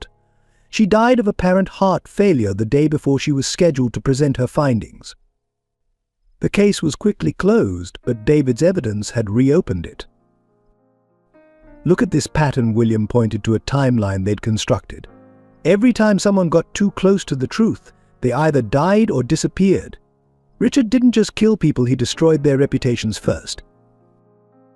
Thomas Martinez, a former chef who had questioned Richard's food handling practices, was found dead in his apartment after accidentally ingesting cleaning chemicals. His death had been ruled a suicide after evidence of drug use was mysteriously discovered in his home. Richard planted drugs in Martinez's apartment, Morris confirmed, made it look like he was unstable, unreliable. Same pattern we saw with his attempts to discredit David. The most heartbreaking cases involved homeless individuals who had been Richard's earliest victims. As a young restaurant owner, he had experimented with various toxic substances, using street people as unwitting test subjects. Their deaths were barely investigated, dismissed as the sad but unremarkable end of troubled lives. He targeted the vulnerable, William said, his voice thick with disgust. People society had already forgotten, just like he tried to do with Michael. Sarah, now recovered enough to join the investigation from her wheelchair, discovered a connection between Richard and several mysterious deaths at charitable food events. He had volunteered to cater these functions, using them as opportunities to test his poisoning techniques. The homeless shelter Christmas dinner 5 years ago, Sarah read from a file. 3 people died. The investigation blamed food spoilage, but look at the symptoms identical to what I experienced. Michael, who had insisted on helping review the files, found a photo that stopped everyone in their tracks. It showed a younger Richard standing beside a soup kitchen volunteer, the same volunteer who would later die after reporting health code violations at Richard's second restaurant. He smiled in every photo Michael observed quietly, even when he knew he was going to hurt them. Mr. David said evil often wears a friendly face. The evidence painted a picture of a man who had turned murder into a methodical science. Richard kept detailed records of his victims' reactions to different substances, adjusting his techniques based on the results. The clinical nature of his documentation chilled even seasoned investigators. This wasn't just about silencing threats, Morris concluded. He enjoyed it. The power, the control, watching people suffer while maintaining his respectable facade. Among David's evidence was a list of potential future targets people Richard had marked for elimination. Sarah's name was on that list, along with several other prominent community members who had questioned his business practices. David saved more lives than we'll ever know, William realized. By stopping Richard when he did, he prevented dozens more deaths. The final count of confirmed victims reached 17, with dozens more suspected cases spanning multiple cities. Richard had moved his operation whenever suspicion grew too strong, leaving a trail of grieving families and unanswered questions. Each victim has a story, Sarah insisted, organizing the files. We need to make sure they're all heard. It's not just about convicting Richard, it's about restoring dignity to the people he tried to erase. As they worked to document every death, every ruined life, Michael created a memorial wall in their home office. He pinned up photos of the victims, including David's picture in the center. So we never forget, he explained. Mr. David said remembering is a way of honoring. The revelation came on a quiet Sunday afternoon. Michael was helping Sarah tend her garden when Detective Morris's car pulled into their driveway. Behind his police cruiser was another vehicle, and in it sat a woman whose face Michael had only seen in the worn photograph he kept beside his bed. Michael, the detective said gently, your biological mother has come forward. She's alive. The gardening trowel slipped from Michael's hands, hitting the soil with a dull thud. Sarah instinctively moved closer to him, her protective instinct kicking in as Emma Anderson stepped out of the car. My baby, Emma whispered, taking a hesitant step forward. She looked different from the photo, thinner, older, her eyes carrying years of pain. I never died, Michael. I'm so sorry. The story spilled out in Detective Morris's office. Emma had been involved with dangerous people, owing money she couldn't repay. They had threatened Michael's life, forcing her to make an impossible choice. She had staged her death, believing it would keep her son safe. I watched from far away, she explained, tears streaming down her face. I saw you on the streets, but I couldn't. I couldn't risk them finding you. Then I read about the Montgomery case in the papers, saw your name. Michael sat between Sarah and William, his small body rigid with emotion. You let me think you were dead, he said, his voice barely a whisper. I cried every night. I was alone, hungry, scared. Emma reached across the desk, trying to take his hand, but Michael pulled away. I had no choice, she pleaded. They would have hurt you to get to me, I thought. I thought someone would help you. Someone did, Michael replied, looking at Sarah and William. My real parents helped me. Mr. David helped me. Where were you when Richard tried to kill me? When I was sleeping behind dumpsters. Sarah squeezed Michael's shoulder gently. Maybe we should take some time, she suggested. This is a lot to process. But Emma pressed on, pulling out papers from her bag. I want custody of my son, she announced. I'm his biological mother. I have rights. The word rights seemed to break something in Michael. He stood up, his small frame shaking with anger and hurt. Rights? You gave up your rights when you left me. The Thompsons are my parents now. They chose me. They stayed.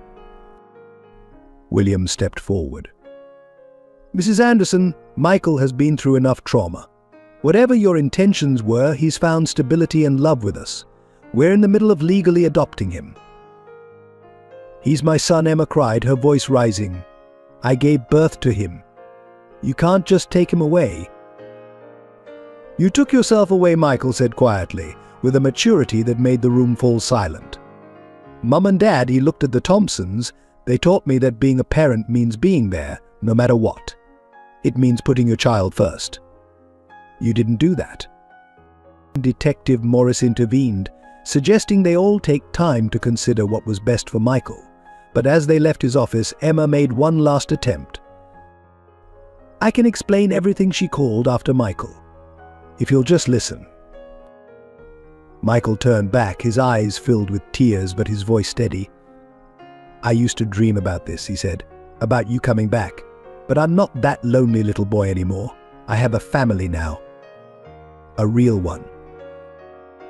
Emma watched helplessly as Michael walked away with the Thompsons, his hands held tightly by the parents who had chosen him, loved him, and stayed by his side through everything. That night, as Sarah tucked him into bed, Michael finally broke down. "Why wasn't I enough?" he sobbed. "Why didn't she love me enough to stay?" Sarah held him close, her own tears falling. "Sometimes people make choices they think are right, even when they're wrong. But never doubt that you are enough, Michael. You are so loved, so precious to us." In his room, Michael looked at the two photographs on his bedside table, one of Emma from happier times and one of his new family, including a picture of David he'd added to their collection. Two versions of love, one that left and one that stayed.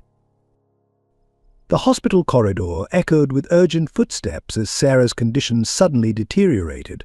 The poison in her system, though partially treated, had begun attacking her organs with renewed vigor. Medical staff rushed in and out of her room, their faces grim with determination.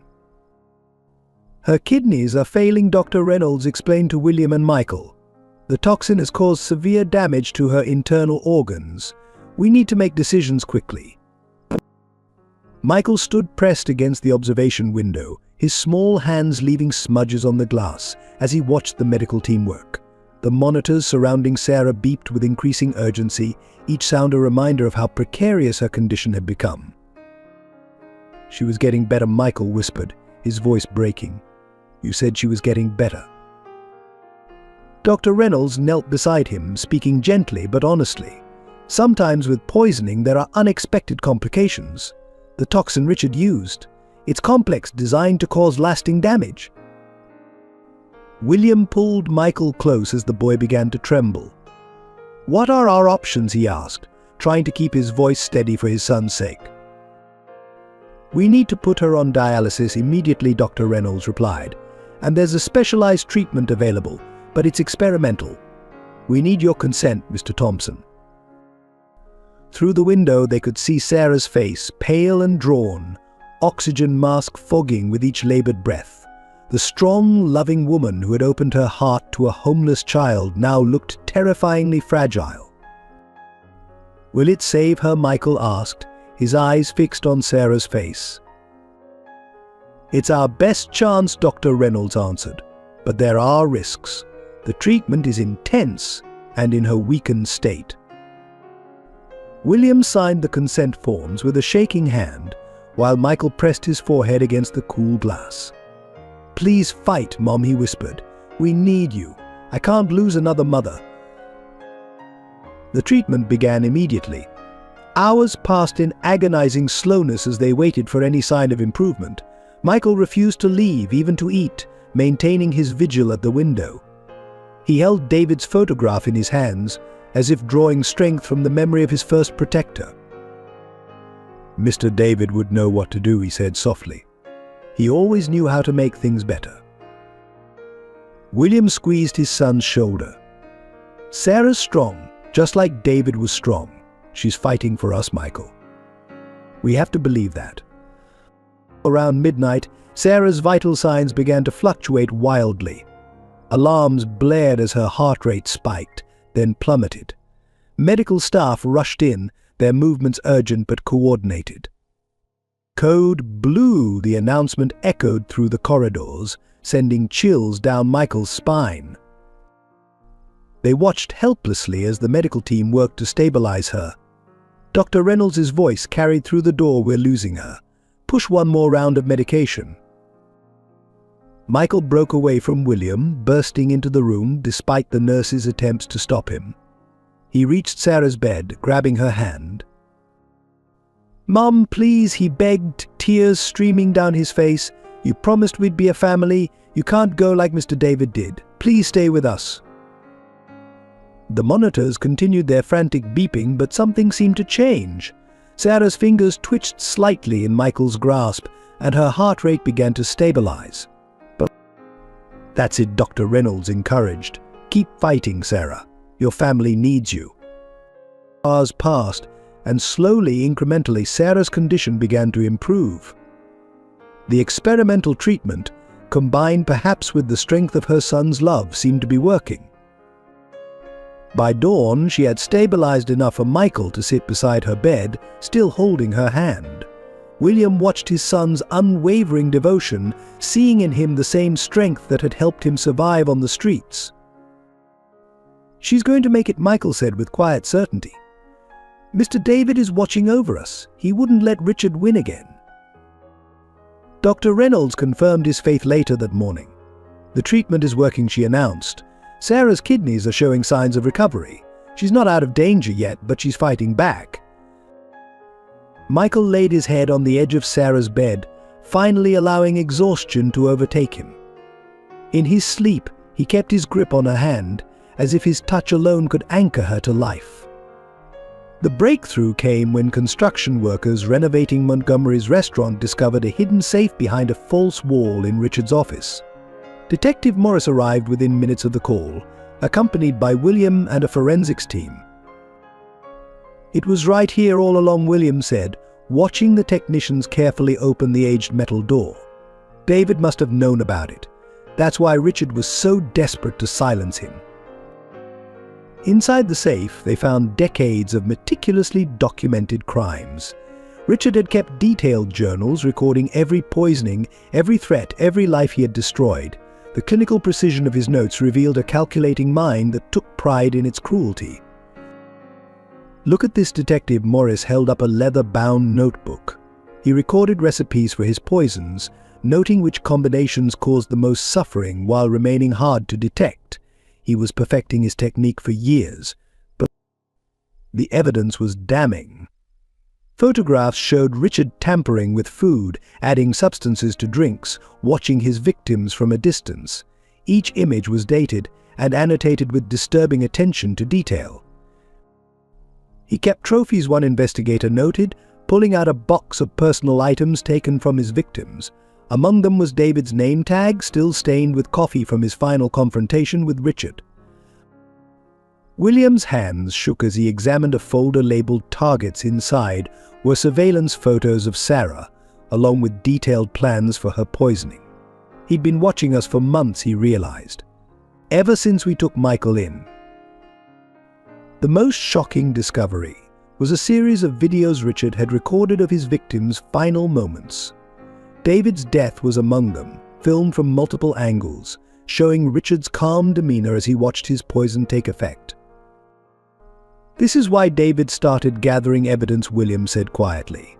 "He must have found these recordings. He knew Richard had to be stopped before he could hurt anyone else." Financial records revealed a complex web of bribes and payoffs stretching back years. Health inspectors, local officials, even police officers had been compromised, allowing Richard to operate with impunity. He built an empire on suffering, Detective Morris observed, sorting through bank statements.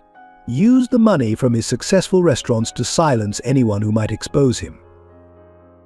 The forensics team discovered something else, a hidden computer server containing encrypted files. When decoded, they revealed Richard's connection to mysterious deaths in other cities, cases that had gone cold years ago. "It's like he wanted to document everything," one technician remarked. "Like this was all some kind of twisted experiment to him." Among the files was a folder labeled Street Rats, Richard's documentation of homeless people he had used as test subjects. Michael's photo was there, along with notes about planning to use him to discredit David. He saw them as disposable, Detective Morris said, his voice tight with anger. People no one would miss, but David saw their humanity. That's what made him dangerous to Richard. The evidence painted a picture of a man who had turned murder into an art form, who took pleasure in destroying lives while maintaining his respected position in society. Each new discovery added to the weight of his crimes. William found a final piece of evidence, a letter David had written the day he died, addressed to the police. "If you're reading this," it began, "then Richard Montgomery has finally silenced me. But he can't silence the truth." The letter detailed everything David had discovered, including the locations of other evidence caches he had hidden throughout the city. He had created a network of proof so extensive that even his death couldn't prevent the truth from emerging. David knew, William said softly. He knew Richard would eventually kill him, but he made sure his death would mean something. By day's end, the evidence filled dozens of boxes. Richard's carefully constructed facade had crumbled, revealing the monster beneath. His reign of terror, built on poison and fear, was finally exposed to the light. At the hospital, Michael sat beside Sarah's bed as William shared the discoveries. "Mr. David won," the boy said simply. "Even after Richard killed him, he still won." Following the discovery in Richard's office, Detective Morris received an anonymous package. Inside was a USB drive and a letter in David's handwriting to be delivered in the event of my death. The contents would reveal the full extent of David's determination to expose Richard's crimes. He recorded everything, Detective Morris explained, showing William the files. Voice recordings from hidden microphones, cell phone videos, photographs taken through windows. David was building a case for months. The recordings began with mundane conversations in the restaurant kitchen, but quickly revealed Richard's true nature. In one clip, he threatened a young waitress who had questioned his food handling practices. "Accidents happen to people who ask too many questions," his voice dripped with menace. David had catalogued each incident meticulously, creating a timeline of Richard's escalating behavior. His notes included dates, times, and witnesses, many of whom were now willing to come forward with David's evidence supporting their claims. "Listen to this," William said, playing another recording. It captured Richard discussing plans to poison a health inspector who had scheduled a surprise visit. "He's so casual about it, like he's planning a dinner menu instead of murder." The most haunting recordings were David's personal journals, audio diaries he'd made explaining his actions. "I know he'll probably kill me," his voice was steady despite the grim prediction, "but I have to protect these kids. Michael and all the others Richard sees as disposable." David had created an intricate system of dead drops throughout the city, leaving evidence in multiple locations. "If you're watching this," he said in one video, "I've hidden copies of everything in places Richard would never think to look. Follow the clues. The truth has to come out." The documents included detailed floor plans of the restaurant, marking where Richard stored his poisons and conducted his experiments. David had even managed to obtain samples of the toxic substances, carefully preserved with documentation of when and how they were used.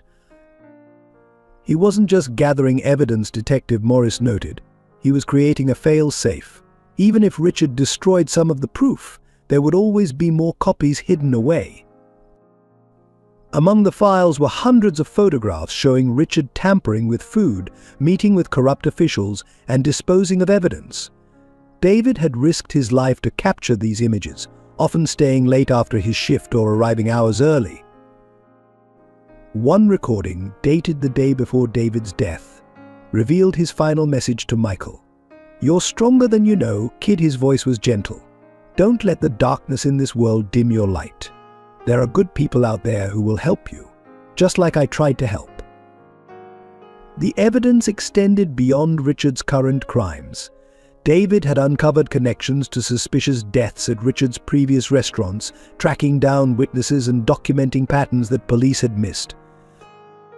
He built a complete case, Williams said, reviewing the files. Every detail, every connection, all leading back to Richard. David knew he might not live to see justice done, but he made sure it would happen anyway. The most damning evidence was a series of chemical analyses David had commissioned from an independent laboratory. He had secretly submitted samples of Richard's special cleaning supplies, proving they contained deadly poisons not approved for restaurant use. In his final recording, made just hours before his confrontation with Richard, David's voice carried both resignation and determination. "If you're hearing this, I'm probably gone. But Richard's reign of terror ends here. The truth doesn't die with me." Michael listened to the recordings with tears streaming down his face, hearing his protector's voice one last time. He knew the boy whispered. He knew what would happen, but he did it anyway. To save us. The evidence David gathered became the foundation of the case against Richard. Each document, each recording, each photograph was another nail in the coffin of Richard's freedom. David's meticulous attention to detail ensured that no legal loophole could save his killer. As David's evidence became public, the community's attitude toward Michael underwent a dramatic transformation. The same people who had once crossed the street to avoid him now approached with tears in their eyes, offering apologies and support. The change began at Michael's school, where the principal called a special assembly. "We owe Michael Anderson Thompson an apology," she announced, her voice thick with emotion. "We judged him without knowing his story. We failed to see his courage and strength." Students who had once whispered behind his back now surrounded him with protection and friendship. The boy who had shared David's last moments, who had helped expose a killer, became someone they admired rather than feared. "My mom says you're a hero," one classmate told him during lunch. "She says you and Mr. David saved a lot of people." Soon, Michael's lunch table, once empty, became the most crowded in the cafeteria. The country club that had asked the Thompsons to take a break sent a formal letter of apology, accompanied by a lifetime family membership. More importantly, they established a scholarship fund in David's name for underprivileged children. Local businesses that had once posted no loitering signs specifically to deter homeless children now joined together to create a youth outreach program. David Parker showed us what one person's kindness can do, the Chamber of Commerce president announced. It's time we all followed his example. The restaurant's former employees organized a memorial service for David, held in the park where he had often fed homeless children. Hundreds attended, including many of the street kids he had helped over the years. Michael stood at the podium, his voice clear and strong. "Mr. David taught me that kindness is stronger than hate," he said. "He believed in me when nobody else did, and he died protecting me and others like me. Now it's our turn to protect each other." The community's support extended beyond mere words. A group of local lawyers offered pro bono services to help the Thompsons finalize Michael's adoption. Construction companies volunteered to renovate the old restaurant building into a youth center bearing David's name. Sarah, now recovering at home, received daily visits from neighbors bringing meals and offers of help. The same people who had once questioned her decision to adopt Michael now praised her family's courage and compassion. "We were blind," one neighbor admitted, bringing over a homemade casserole. "We saw what we wanted to see instead of what was real. Michael has taught us all about true strength." The local newspaper, which had once published editorials questioning the wisdom of adopting street children, now ran a series highlighting successful adoption stories. Michael's story was featured prominently, alongside tributes to David's sacrifice. Even the police department, chastened by their initial skepticism of Michael's accusations, instituted new training programs for officers dealing with homeless youth. "David Parker and Michael Thompson have shown us where our system failed," the chief announced. "We're committed to doing better." The transformation reached its peak during a city council meeting where Michael was invited to speak about homeless youth advocacy. The chambers were packed, with people standing in the aisles to hear him. "Every kid on the street has a story," he told them. "Just like I had a story. Mr. David understood that. He knew that sometimes people just need someone to believe in them. That's what changes lives. The council responded by allocating funds for a new shelter and education program. They named it the David Parker Memorial Youth Center, with Michael invited to cut the ribbon at its opening. As winter approached, the community organized a coat and blanket drive for homeless children. The response was overwhelming, with donations flooding in from across the city. Michael helped distribute the items, remembering his own cold nights on the streets. The courtroom fell silent as Richard Montgomery was led in, his designer suit replaced by prison orange, his once proud bearing now diminished by the weight of his crimes. Michael sat between Sarah and William in the front row, his small hand gripping David's photograph. Today, the prosecutor began, we present evidence of crimes spanning 2 decades. Murder, attempted murder, conspiracy, and countless acts of cruelty perpetrated by a man who viewed human life as disposable. The evidence unfolded methodically. David's recordings played through the courtroom speakers, his voice strong and clear even after death. Security footage showed Richard's calculated poisonings, while forensic experts detailed the sophisticated toxins he had used. Former employees testified one after another, their stories forming a pattern of intimidation and violence. He threatened my family, one waitress sobbed. Said my children might have accidents if I spoke up about what I saw. The most powerful testimony came from families of Richard's victims, parents who had lost children, spouses left alone, all seeking closure for deaths that had been dismissed as accidents. Each story added to the weight of justice pressing down on Richard's shoulders. Michael's testimony was brief but devastating. He described David's kindness, his efforts to protect the vulnerable, and his final confrontation with Richard. The jury watched, riveted, as this small boy spoke with clarity and courage about witnessing both the worst and best of humanity. Mr. David died trying to save people, Michael concluded, looking directly at Richard, but he won, because the truth came out just like he said it would. Sarah testified from her wheelchair, still recovering but determined to face her would-be killer. She described the poisoning, the pain, and most importantly, Richard's calm demeanor as he watched her consume the tainted food. The defense tried to paint Richard as a successful businessman brought down by false accusations, but David's meticulous evidence left no room for doubt. Each attempt to discredit a witness was met with another recording, another document, another piece of irrefutable proof. After 3 weeks of testimony, the jury took less than 2 hours to reach their verdict. The courtroom tensed as the foreman stood, paper trembling slightly in their hand. On all counts, we find the defendant guilty.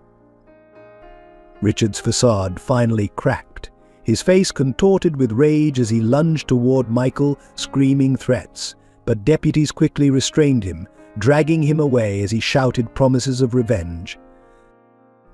The judge's sentence was unprecedented: multiple life terms without possibility of parole, plus additional years for each attempted murder and conspiracy charge. Mr. Montgomery. She declared, "You have demonstrated a level of calculated cruelty that this court has rarely witnessed. You will spend the remainder of your life ensuring that you can never harm another person." Outside the courthouse, reporters gathered around the Thompsons. Michael stepped up to the microphones, his voice steady despite his tears. "This victory belongs to Mr. David," he said. "He gave his life to protect others, and now justice has been served. But our work isn't done. There are still kids on the streets who need help, who need someone to believe in them, like Mr. David believed in me." The verdict brought closure to dozens of families. Richard's hidden assets were seized and converted into a victims' compensation fund. The restaurant was transformed into a community center, with David's portrait hanging in the entrance as a reminder of one man's courage. As Richard was led away to begin his sentence, Michael turned to his parents. "It's really over," he whispered. "Mr. David can rest now." Sarah pulled him close, while William rested a hand on his shoulder. Together they watched justice being served, knowing that David's sacrifice had not been in vain. Richard Montgomery's empire crumbled spectacularly in the days following his conviction. His restaurants across the city were shuttered, their windows plastered with police notices and newspaper headlines detailing his crimes. The reputation he had spent decades building dissolved like poison in a coffee cup. In prison, stripped of his expensive suits and powerful connections, Richard faced the harsh reality of his new life. The man who had once commanded fear and respect now found himself at the bottom of the hierarchy, just another inmate in an orange jumpsuit. His legal appeals were systematically rejected as more evidence emerged. Former employees, no longer afraid, came forward with additional testimonies. Each new revelation added years to his sentence, until the possibility of freedom became a distant memory. The police investigation expanded to include Richard's business partners and corrupt officials who had enabled his crimes. Health inspectors who had accepted bribes were arrested. Local politicians who had turned blind eyes in exchange for campaign contributions found themselves under scrutiny. Richard's financial empire unraveled as forensic accountants traced decades of money laundering and fraud. His hidden accounts were frozen, his properties seized. The wealth he had accumulated through years of criminal activity was systematically dismantled and redirected to his victims. In a final act of justice, the court ordered Richard to watch as his flagship restaurant was ceremonially transformed into the David Parker Memorial Youth Center. He was forced to witness via prison video feed as Michael cut the ribbon, surrounded by community leaders and former street children who had found hope in the very place that had once been a source of terror. The media coverage was relentless. Journalists dug deep into Richard's past, uncovering a pattern of cruelty that stretched back to his childhood. Former classmates recalled his early experiments with poison, his manipulation of others, his ruthless climb to power. Prison psychiatrists diagnosed him with severe antisocial personality disorder, noting his complete lack of remorse. In mandatory counseling sessions, Richard maintained his superiority, refusing to acknowledge the pain he had caused or the lives he had destroyed. His own family disowned him publicly. His wife filed for divorce, his children changed their surnames, all attempting to distance themselves from his toxic legacy. The Montgomery name, once associated with success and refinement, became synonymous with cruelty and murder. During his first month in prison, Richard received hundreds of letters from his victims' families. Each envelope contained photographs of those he had harmed, stories of the lives he had cut short, and the lasting impact of his actions. Prison guards reported that he tore each letter to shreds without reading them. The final blow to Richard's ego came when a best-selling book about his crimes was published, with all proceeds going to homeless youth programs. The author dedicated it to David Parker and Michael, describing them as the unlikely heroes who brought down a monster. In his maximum security cell, Richard Montgomery, once the king of his domain, now spent his days in isolation, his only company the ghosts of those he had killed, and the knowledge that his true nature had finally been exposed to the world. Sarah's journey back to health was marked by small victories and unwavering family support. Each day brought new progress, first sitting up without help, then taking tentative steps with a walker, finally managing short walks in the hospital garden with Michael and William by her side. "You're getting stronger," Mum Michael would say each morning, his face lighting up at every small improvement. He had taken to reading to her during his visits, sharing the books David had once used to teach him, filling her recovery room with stories of hope and perseverance. The day Sarah finally returned home, the house was transformed. William and Michael had worked tirelessly to prepare for her homecoming, setting up a comfortable recovery space in the living room. Flowers filled every surface, their fragrance a welcome change from the sterile hospital environment. "We're all together now," Sarah said softly as William helped her settle onto the couch. Michael curled up beside her, careful not to disturb her healing body but needing to be close. The family that had been forged in crisis was finally whole again. Physical therapy sessions became a family affair. Michael would count out Sarah's exercises, offering enthusiastic encouragement for each achievement. William modified the house to make it more accessible, his love evident in every thoughtful adaptation. The community's support continued to pour in. Neighbors organized a meal rotation, ensuring the family had fresh, home-cooked food every day. Sarah's former nursing colleagues stopped by regularly, offering professional care and friendly companionship. "But I never knew we had so many friends," Sarah remarked one evening, watching Michael arrange yet another bouquet of well wishes. "Sometimes it takes nearly losing everything to realize how much you really have." As Sarah grew stronger, the family began establishing new routines. Evening board games replaced hospital visits, laughter echoing through rooms that had once been silent with worry. Michael's nightmares decreased as he watched Sarah's recovery progress, his fear of losing another parent gradually easing. They celebrated each milestone: the first time Sarah could climb the stairs unassisted, her return to gentle gardening with Michael's help, the day she was strong enough to attend his school play. Each achievement was photographed and added to their family album, creating a chronicle of healing and hope. The most emotional moment came when Sarah was finally well enough to visit David's memorial at the youth center. Standing there with her family, she touched his photograph gently. "Thank you," she whispered, "for protecting my son, for giving us the truth, for everything." Michael had placed fresh flowers beneath David's picture, arranging them carefully. He would be happy now, he said, taking Sarah's hand. "Seeing us together, seeing you strong again." Mr. David always said family was the best medicine. As summer approached, Sarah surprised everyone by suggesting a family picnic in the park. It was a simple outing, but it represented how far they had come. Watching Sarah and Michael play a gentle game of catch while lunch was being prepared, William felt tears of gratitude fill his eyes. That evening, sitting on their porch swing, Sarah held her family close. "We're not just survivors now," she said softly. "We're living, really living. And that's the greatest victory of all." The final custody hearing was scheduled for a bright spring morning. Michael sat between Sarah and William in the courthouse, watching as his biological mother, Emma, entered with her lawyer. The past months of her attempting to reclaim parental rights had taken their toll on everyone, but today would bring resolution. "The court will now hear statements regarding the custody of Michael Anderson," the judge announced. "We'll begin with Mrs. Emma Anderson." Emma approached the podium, her hands trembling as she held her prepared statement. "I made mistakes," she began, her voice breaking. "Terrible mistakes. I thought I was protecting my son by leaving, but I only caused him pain. I'm asking for a chance to make things right." Michael listened quietly, his hand holding Sarah's tightly. He remembered the cold nights on the streets, the hunger, the loneliness that had followed Emma's disappearance.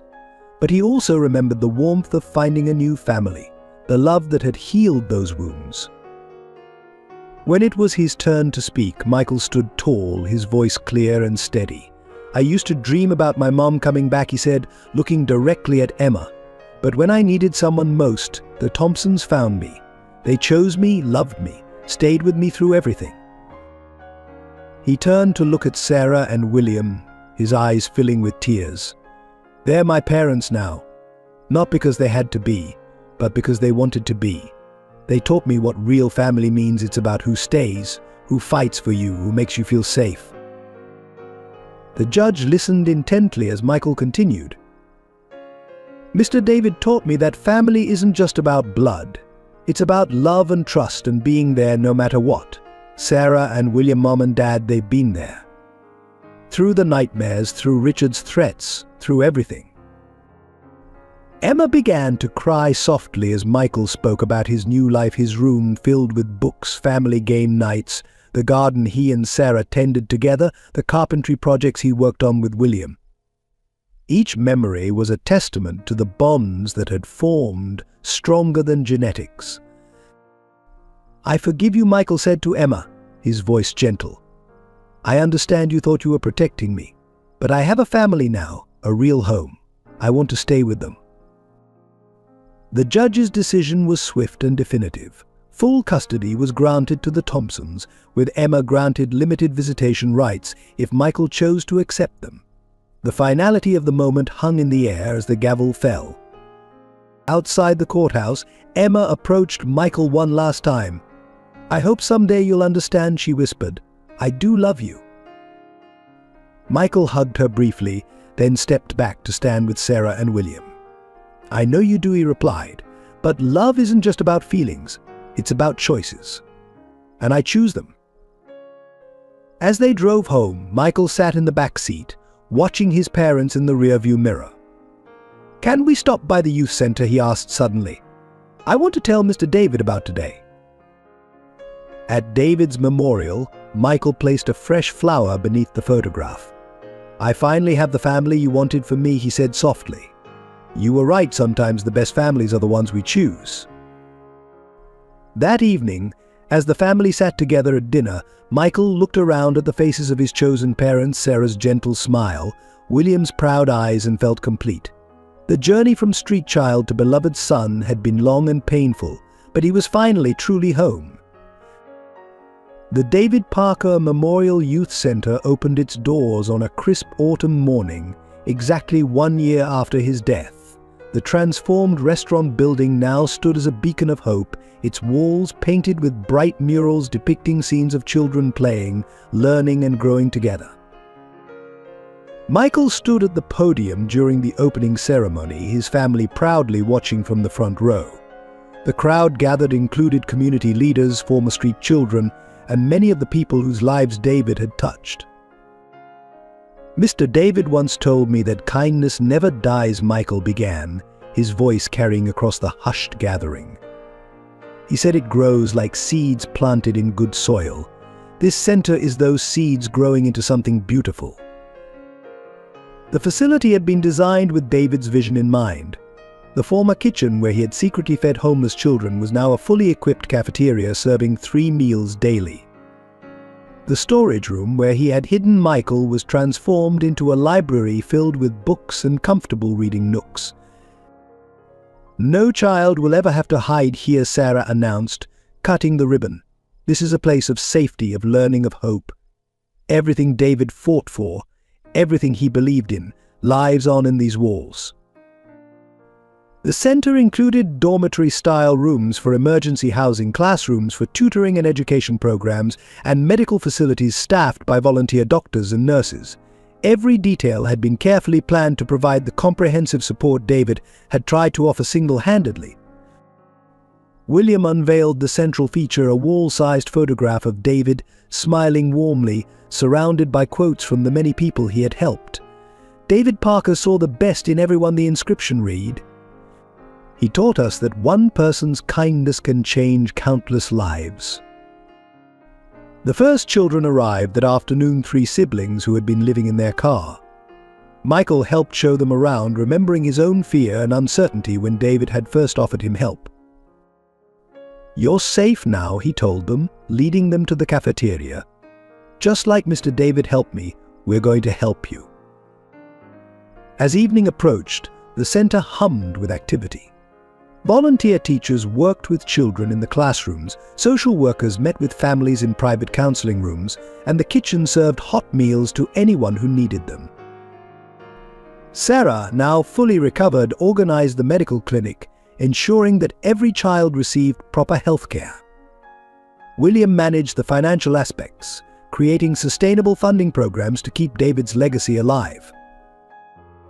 The center quickly became more than just a shelter, it became a symbol of community transformation. Local businesses offered job training programs, schools provided tutoring volunteers, and families opened their homes to children in need. Michael spent every afternoon there after school, helping younger children with their homework, sharing his story, and keeping David's memory alive through acts of kindness. "This is how we fight darkness," he told a group of children one day. "Not with more darkness, but with light. Mr. David taught me that, and now I'm teaching you." On quiet evenings, Michael would sometimes sit in the garden planted behind the center, where David's favorite quotes were engraved on stone markers along the paths. "Every child deserves a chance," one read. Sometimes all it takes is one person to believe in them. The center became exactly what David had dreamed of, a place where no child would ever feel unwanted or alone, where kindness was the foundation of every interaction, where hope could take root and grow. Thank you for joining us for this touching story of love, redemption, and the power of human kindness. If this narrative moved you as much as it moved us, please take a moment to share your thoughts in the comments below. We'd love to hear how the story of Michael, David, and the Thompsons resonated with you. Don't forget to subscribe to our channel for more powerful stories that touch the heart and inspire the soul. Your support helps us continue creating meaningful content that makes a difference. If you found value in this story, please hit the like button and share it with friends and family who might need a reminder that goodness still exists in the world. Together, we can spread messages of hope, kindness, and the enduring power of love. Thank you for being part of our storytelling community.